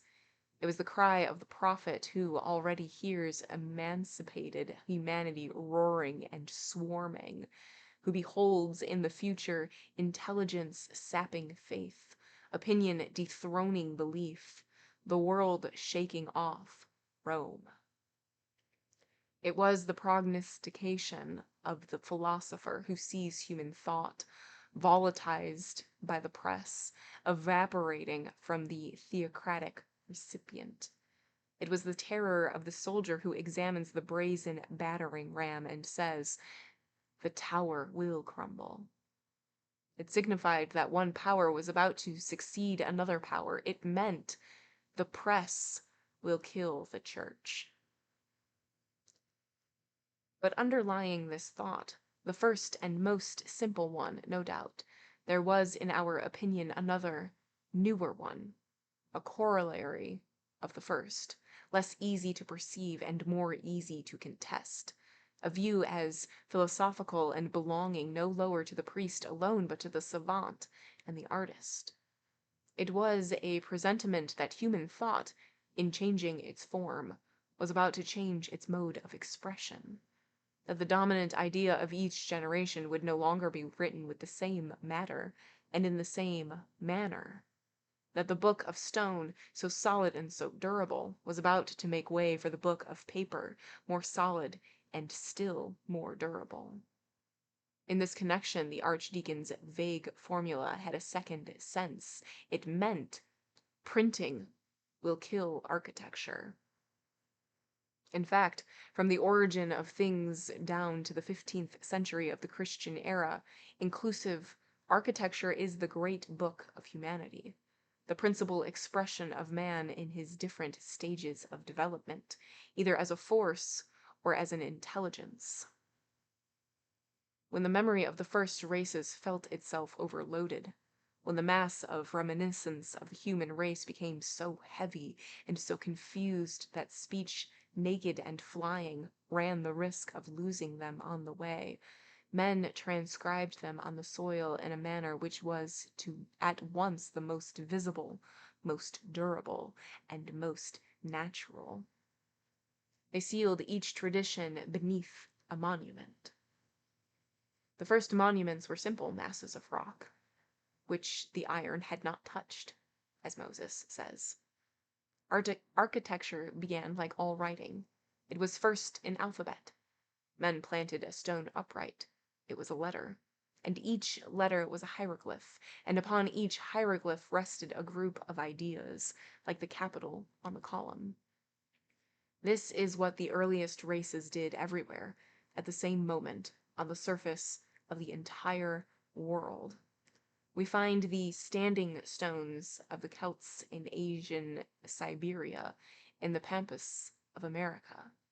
Later on they made words. They placed stone upon stone.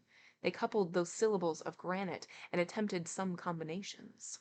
The Celtic dolmen and cromlech, the Etruscan tumulus, the Hebrew goggle, all words. Some, especially the tumulus, are proper names, sometimes even, when men had a great deal of stone and a vast plain, they wrote a phrase. The immense pile of Karnak is a complete sentence. At last, they made books. Traditions had brought forth symbols, beneath which they disappeared like the trunk of a tree beneath its foliage. All these symbols in which humanity placed faith continued to grow, to multiply, to intersect, to become more and more complicated. The first monuments no longer sufficed to contain them. They were overflowing in every part.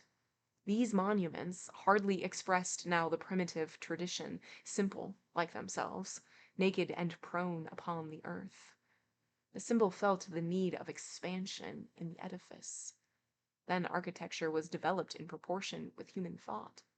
It became a giant with 1,000 heads and 1,000 arms, and fixed all this floating symbolism in an eternal, visible, palpable form.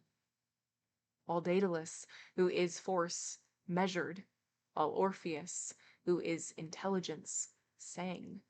The pillar, which is the letter, the arcade, which is the syllable, the pyramid, which is the word, all set in movement at once by a law of geometry and by a law of poetry, grouped themselves, combined, amalgamated, descended, ascended, placed themselves side by side on the soil, ranged themselves in stories in the sky, until they had written, under the dictation of the general idea of an epoch, those marvelous books, which were also marvelous edifices.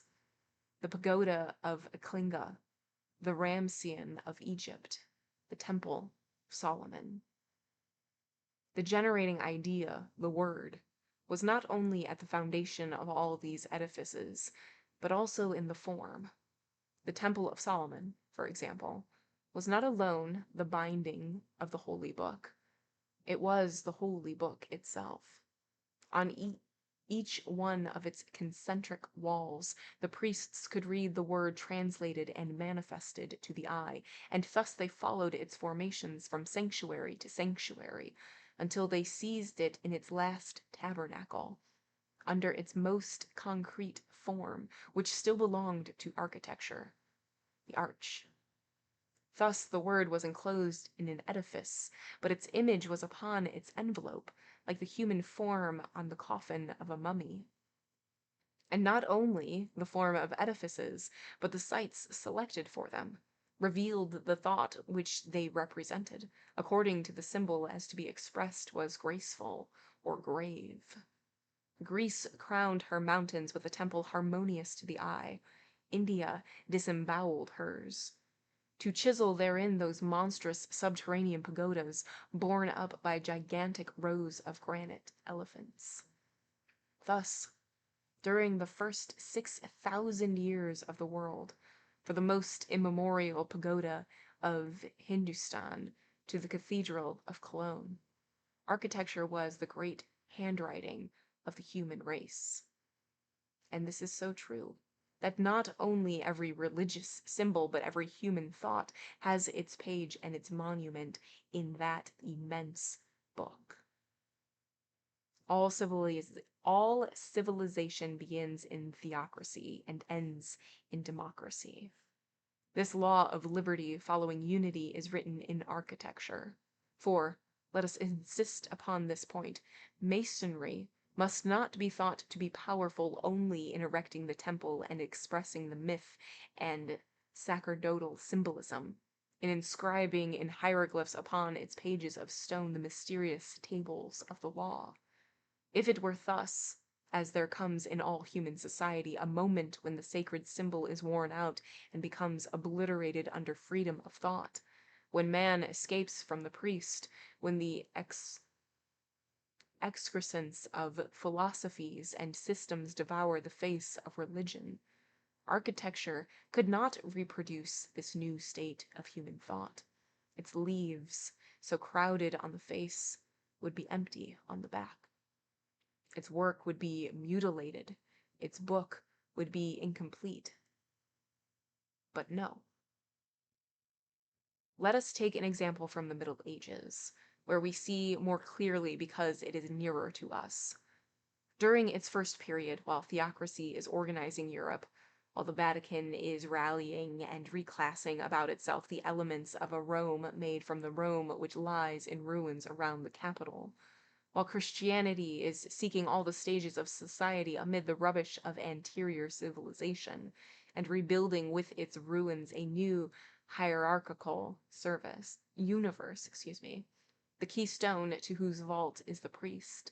One first hears a dull echo from that chaos, and then, little by little, one sees, arising from beneath the breath of Christianity, from beneath the hand of the barbarians, from the fragments of the dead Greek and Roman architectures, that mysterious Romanesque architecture, sister of the theocratic masonry of Egypt and of India, inalterable emblem of pure Catholicism, unchangeable hieroglyph of the papal unity. All the thought of that day is written, in fact, in this somber, Romanesque style. One feels everywhere in it authority, unity, the impenetrable, the absolute, Gregory the Seventh. Always the priest, never the man. Everywhere caste, never the people. But the Crusades arrive. They are a great popular movement, And every great popular movement, whatever may be its cause and object, always sets free the spirit of liberty from its final precipitate. New things spring into life every day. Here opens the stormy period of the jackeries, proggeries, and leagues. Authority wavers, unity is divided. Feudalism demands to share with theocracy while awaiting the inevitable arrival of the people, who will assume the part of the lion, quia nominar leo. Signori pierces through sacerdotalism, the commonality through signori. The face of Europe is changed. Well, the face of architecture is changed also.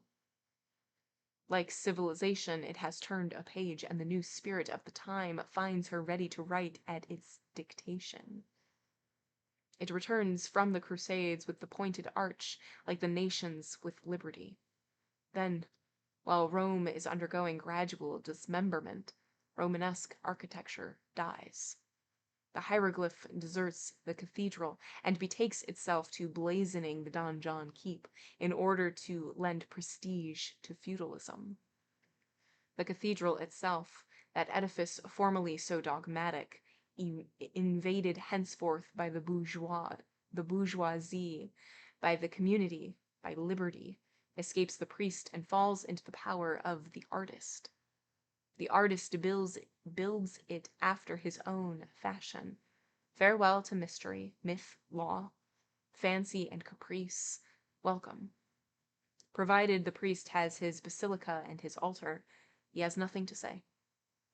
The four walls belong to the artist.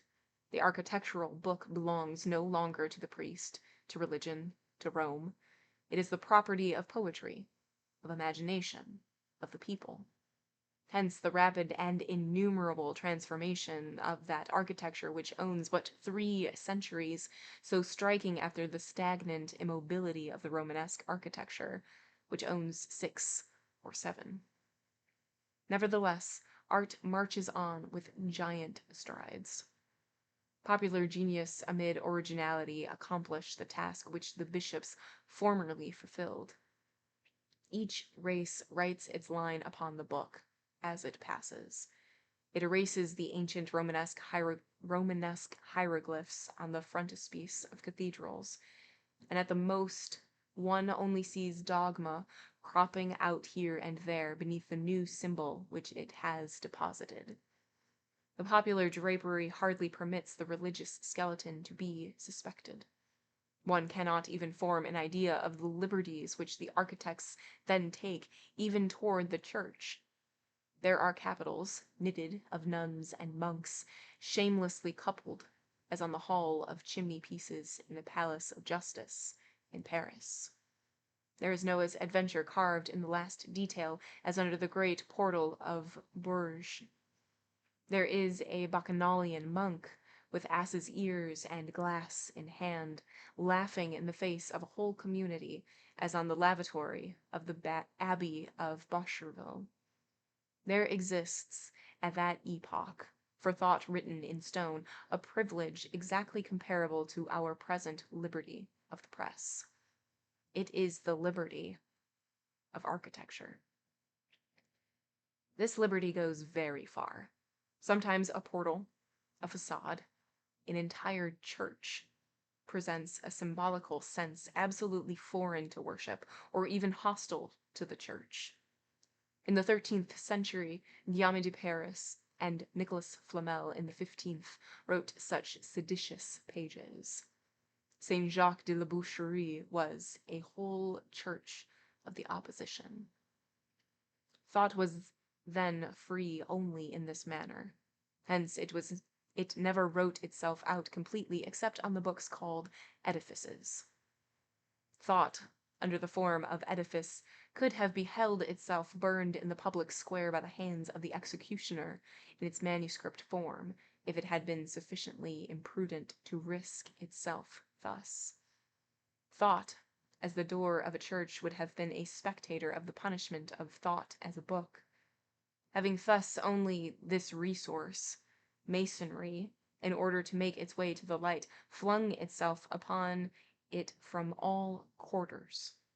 Hence the immense quantity of cathedrals which have covered Europe, a number so prodigious that one can hardly believe it even after having verified it. All the material forces, all the intellectual forces of society converged towards the same point: architecture. In this manner, under the pretext of building churches to God, art was developed in its magnificent proportions. Then whoever was born a poet became an architect. Genius, scattered in the masses, repressed in every quarter under feudalism as under a testudo of brazen bucklers, finding no excuse except in the direction of architecture, gushed forth through that art, and its Iliads assumed the form of cathedrals. All other arts obeyed, and placed themselves under the discipline of architecture. They were the workmen of the great work, the architect, the poet, the master, summed up in his person, the sculpture which carved his facades, painting which illuminated his windows, music which set its bells to pealing and breathed into his organs. There was nothing down to poor poetry, properly speaking, that which persisted in vegetating in manuscripts, which was not forced, in order to make something of itself, to come and frame itself in the edifice in the shape of a hymn or of prose. The same part, after all, which the tragedies of Aeschylus had played in the sacerdotal festivals of Greece, Genesis in the temple of Solomon. Thus, down to the time of Gutenberg, architecture is the principal writing, the universal writing. In that granite book, begun by the Orient, continued by Greek and Roman antiquity, the Middle Ages wrote the last page. Moreover, this phenomenon of an architecture of the people following an architecture of caste, which we have just been observing in the Middle Ages, is reproduced with every analogous movement in the human intelligence at the other great epochs of history.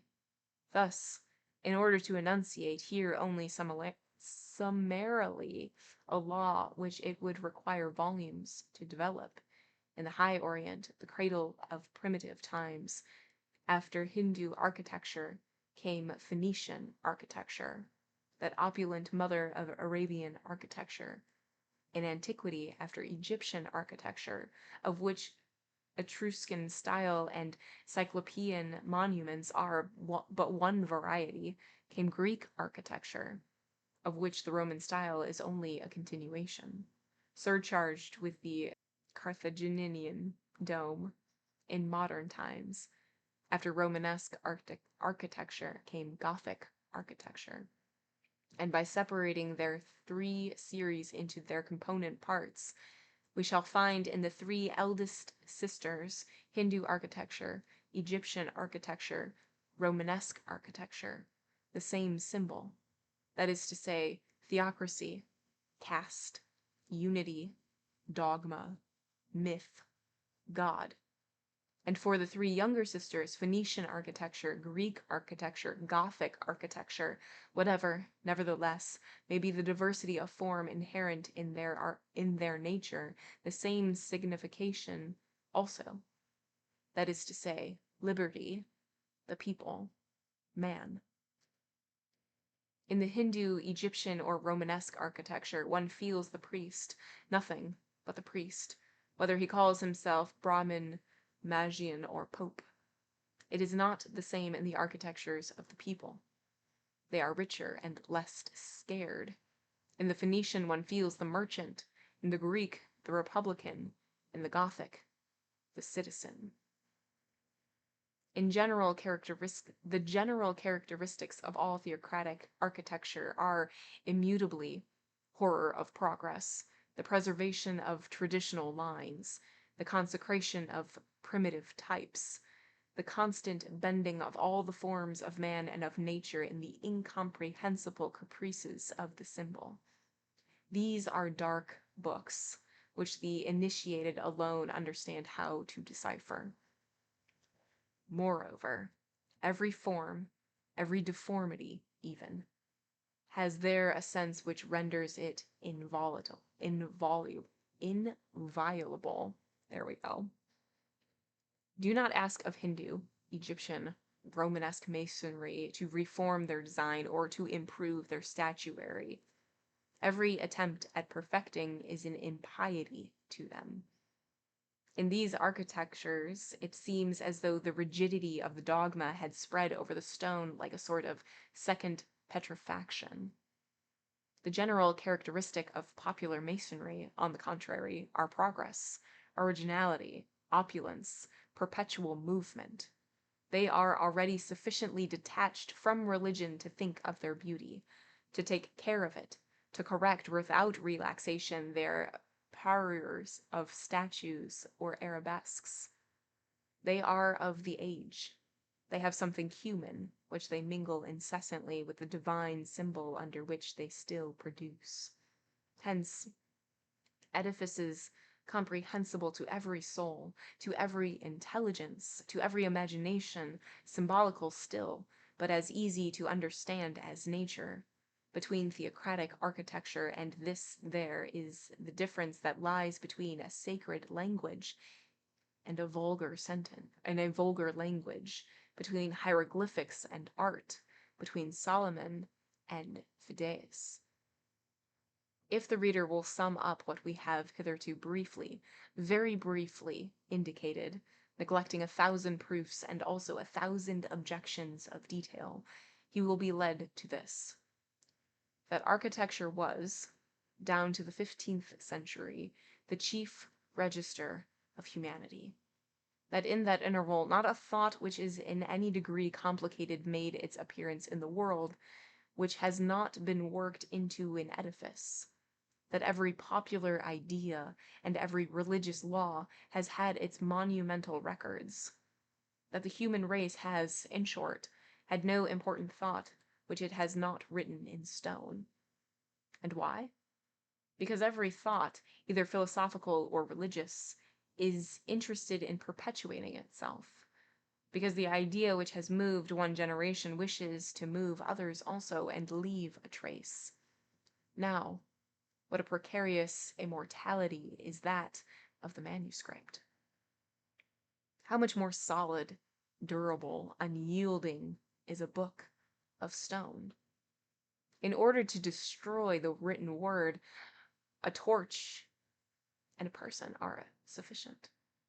To demolish the constructed word, a social revolution, a terrestrial revolution are required. The barbarians passed over the Colosseum. The deluge, perhaps, passed over the pyramids. In the 15th century, everything changes.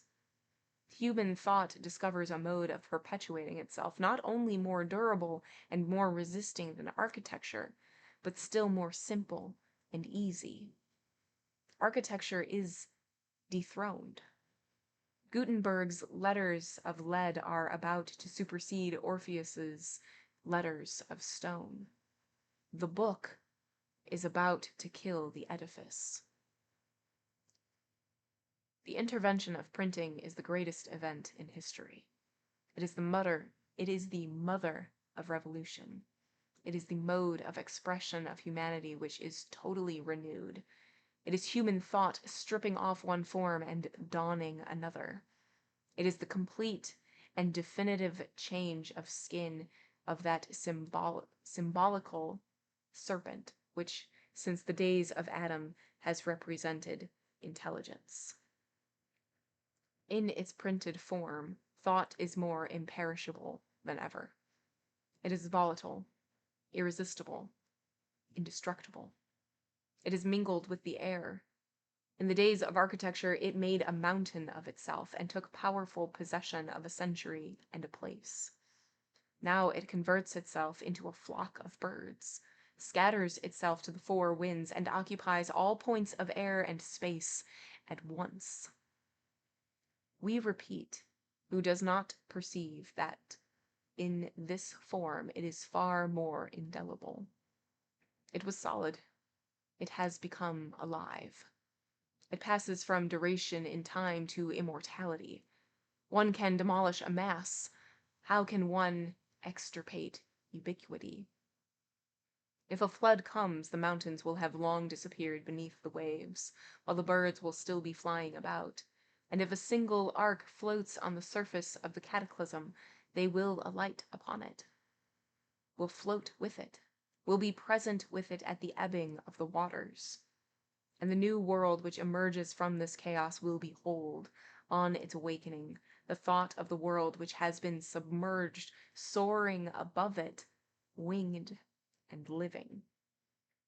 And when one observes that this mode of expression is not only the most conservative, but also the most simple, the most convenient, the most practicable for all, when one reflects that it does not drag after it bulky baggage and does not set in motion a heavy apparatus, when one compares thought forced, in order to transform itself into an edifice, to put in motion 4 or 5 other arts and tons of gold, a whole mountain of stones, a whole forest of timber work, a whole nation of workmen.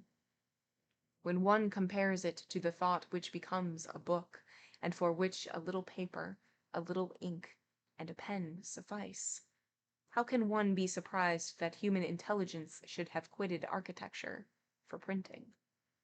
Cut the primitive bed of a river abruptly with a canal hollowed out below its level, and the river will desert its bed.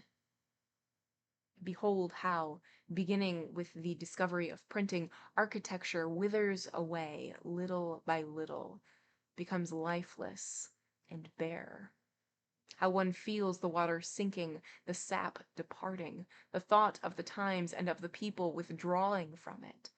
The chill is almost imperceptible in the 15th century.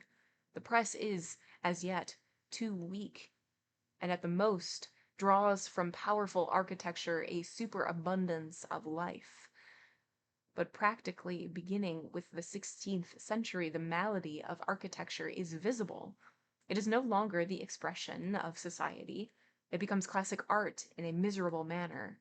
From being Gallic, European, indigenous, it becomes Greek and Roman. From being true and modern, it becomes pseudo-classic. It is this decadence which is called Renaissance. A magnificent decadence, however, for the ancient Gothic genius, that sun which sets behind the gigantic press of Mayence, still penetrates for a while longer with its rays that whole hybrid pile of Latin arcades and Corinthian columns. It is that setting sun which we mistake for dawn.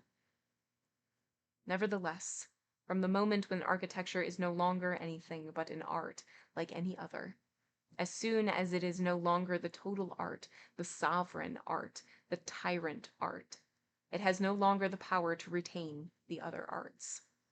So they emancipate themselves, break the yoke of the architecture, and take themselves off, each one in its own direction. Each one of them gains by this divorce. Isolation aggrandizes everything. Sculpture becomes statuary. The image trade becomes painting. The canon becomes music. One would pronounce it in an empire dismembered at the death of its Alexander, and whose provinces become kingdoms. Hence Raphael, Michelangelo, Palestrina, those splendors of the dazzling 16th century. Thought emancipates itself in all directions at the same time as the arts. The arch heretics of the Middle Ages had already made large incisions into Catholicism. The 16th century breaks religious unity. Before the invention of printing, reform would have been merely a schism, printing converted into a revolution.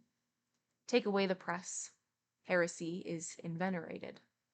Whether it be Providence or fate, Gutenberg is the precursor of Luther.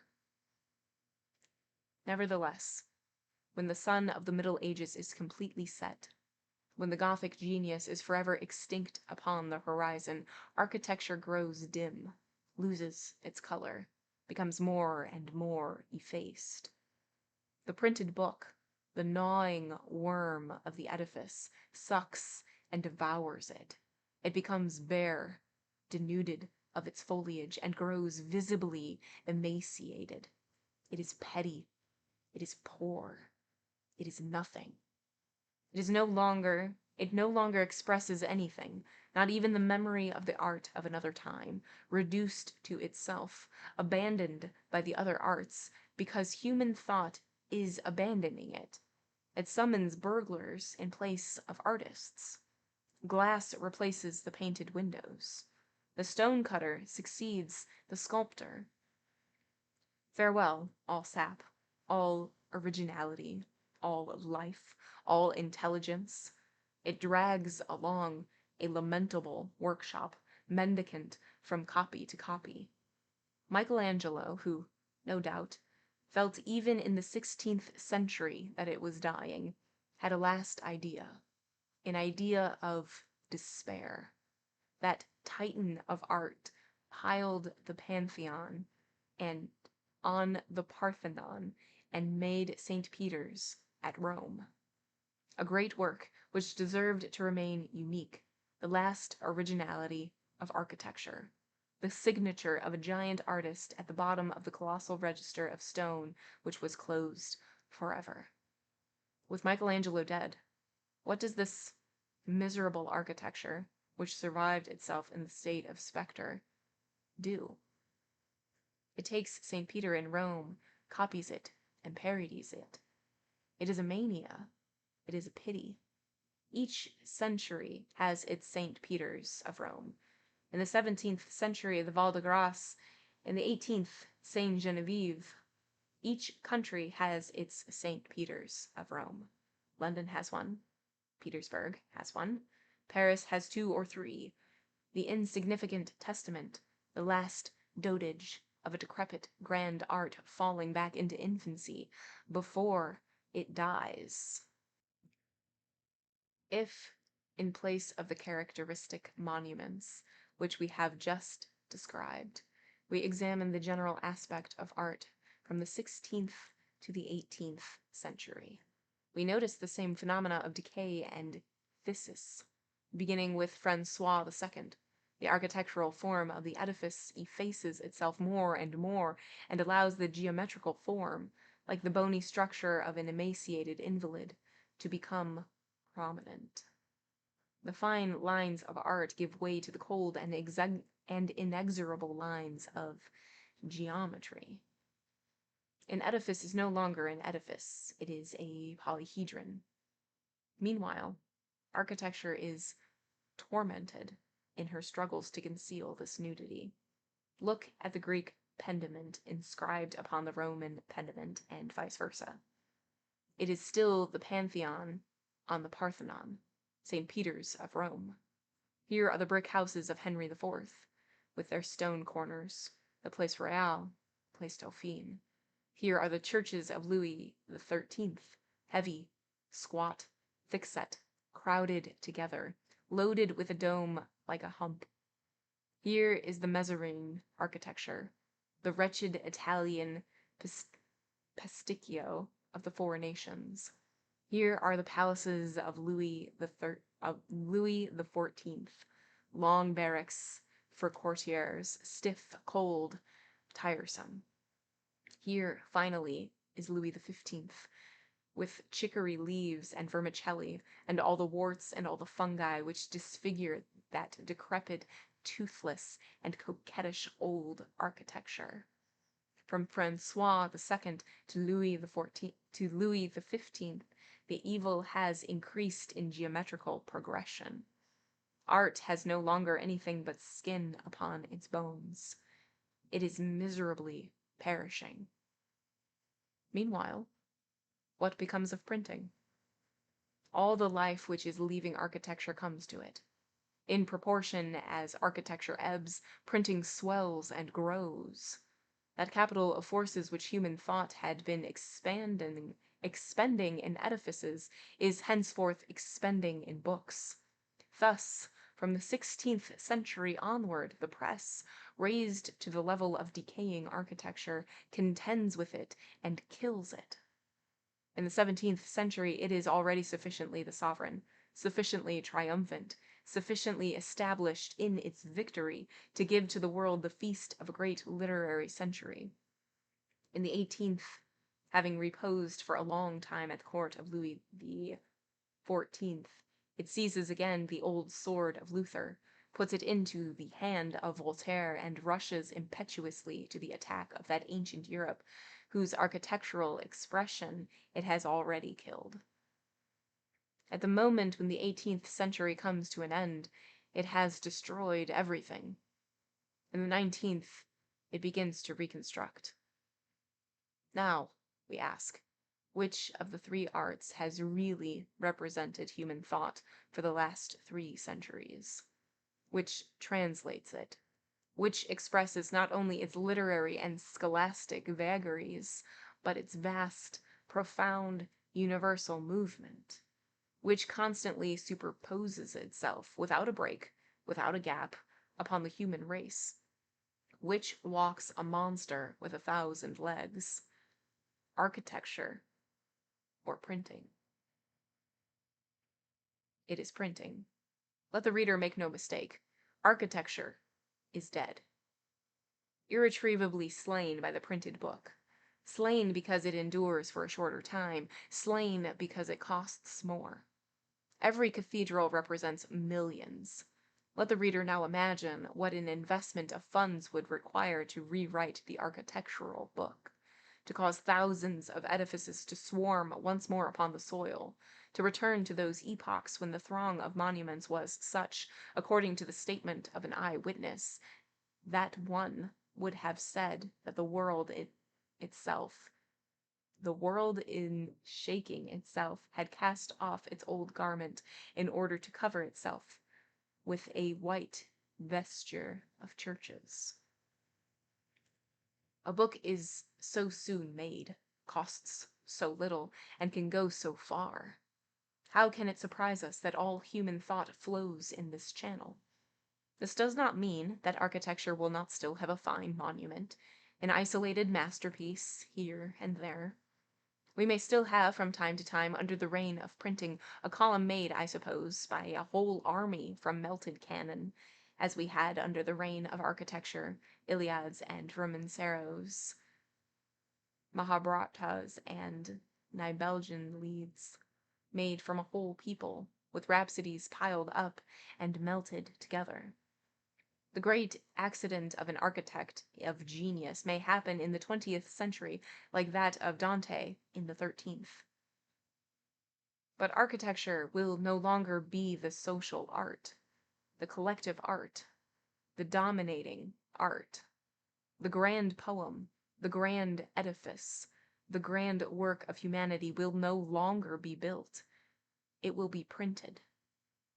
And henceforth, if architecture should arise again accidentally, it will no longer be mistress.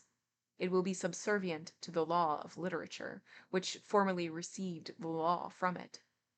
The respective position of the two arts will be inverted. It is certain that in architectural epochs the poem, rare, it is true, resembled the monuments. In India, Vyasa is branching, strange, impenetrable as a pagoda. In Egyptian Orient, poetry has the edifices, grandeur and tranquility of line. In antique Greece, beauty, serenity, calm. In Christian Europe, the Catholic majesty, the popular naivete, the rich and luxuriant vegetation of an epoch of renewal. The Bible resembles the pyramids, the Iliad, the Parthenon, Homer, Phidias. Dante in the 13th century is the last Romanesque church. Shakespeare in the 16th, the last Gothic cathedral. Thus, to sum up what we have hitherto said, in a fashion which is necessarily incomplete and mutilated, the human race has 2 books, 2 registers, 2 testaments, masonry and printing. The Bible of stone and the Bible of paper. No doubt, when one contemplates these 2 Bibles, laid so broadly open in the centuries, it is permissible to regret the visible majesty of the writing of granite, those gigantic alphabets formulated in colonnades, in pylons, in obelisks, those sorts of human mountains which cover the world and the past, from the pyramid to the bell tower, from Cheops to Strasbourg. The past must be reread upon those pages of marble.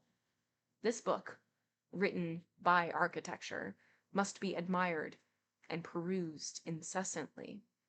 But the grandeur of the edifice which printing erects in its turn must not be denied. The edifice is colossal. Some compiler of statistics has calculated that if all the volumes which have issued from the press since Gutenberg's day were to be piled one upon another, they would fill the space between the earth and the moon. But it is not that sort of grandeur of which we wished to speak. Nevertheless, when one tries to collect in one's mind a comprehensive image of the total products of printing down to our own days, does not that total appear to us like an immense construction, resting upon the entire world, at which humanity toils without relaxation, and whose monstrous crest is lost in the profound mists of the future? It is the ant-hill of intelligence. It is the hive whither come all imaginations, those golden bees with their honey. The edifice has 1,000 stories. Here and there one beholds on its staircases the gloomy caverns of science which pierce its interior.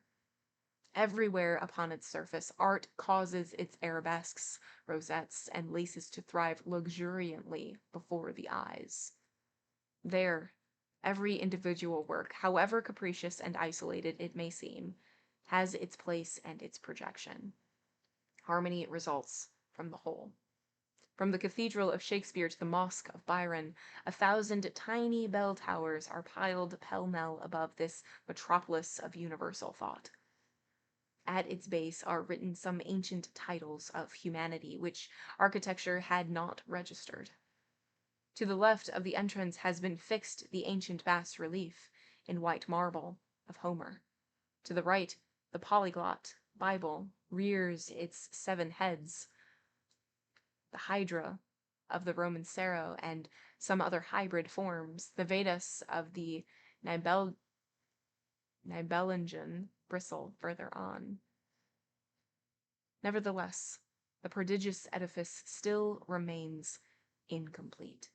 The press, that giant machine which incessantly pumps all the intellectual sap of society, belches forth without pause fresh materials for its work. The whole human race is on the scaffoldings. Each mind is a mason.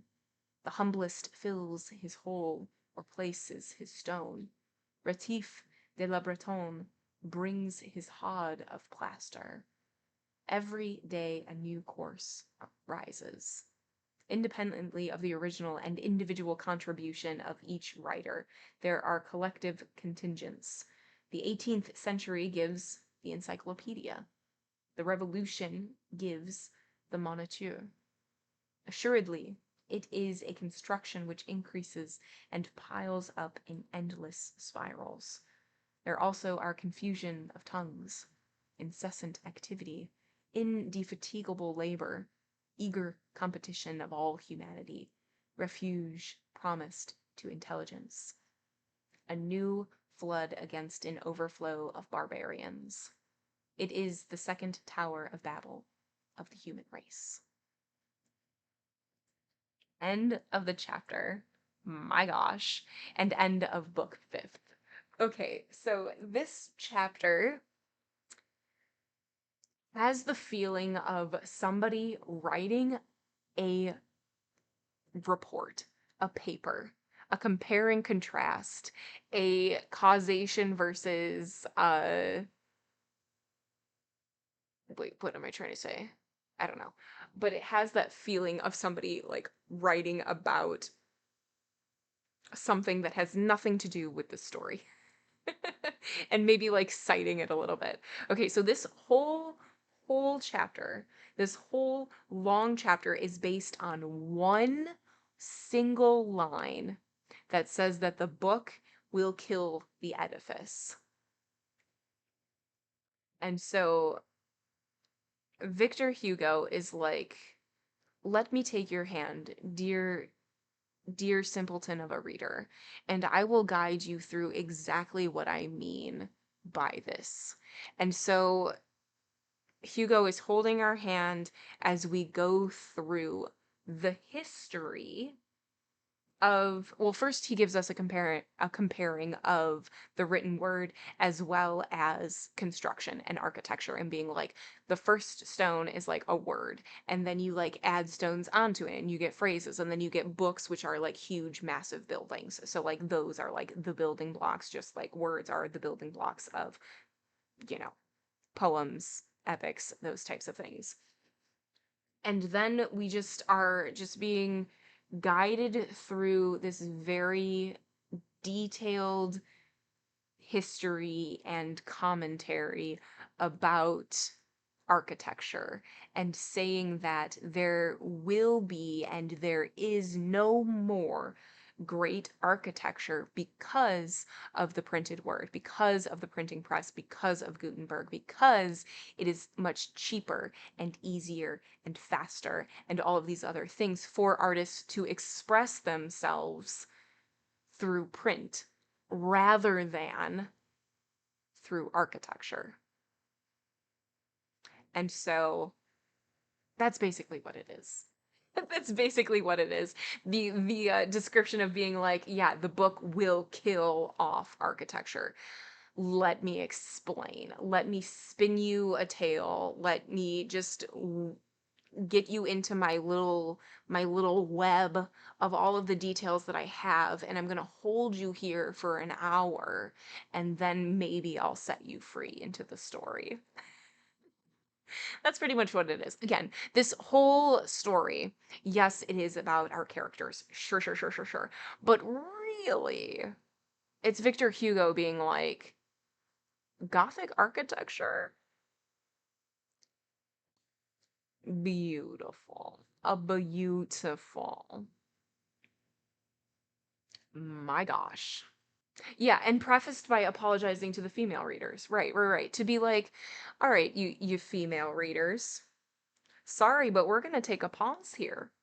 It's like, can you apologize to everybody? I'm sure our male and non-binary readers are just as um halted by this as the female readers. Yes, you're right. I totally forgot that he did start by apologizing, being like, "Sorry, female readers. We're gonna take an aside." And maybe it's a commentary that we can read into to be like, well, the female readers already know.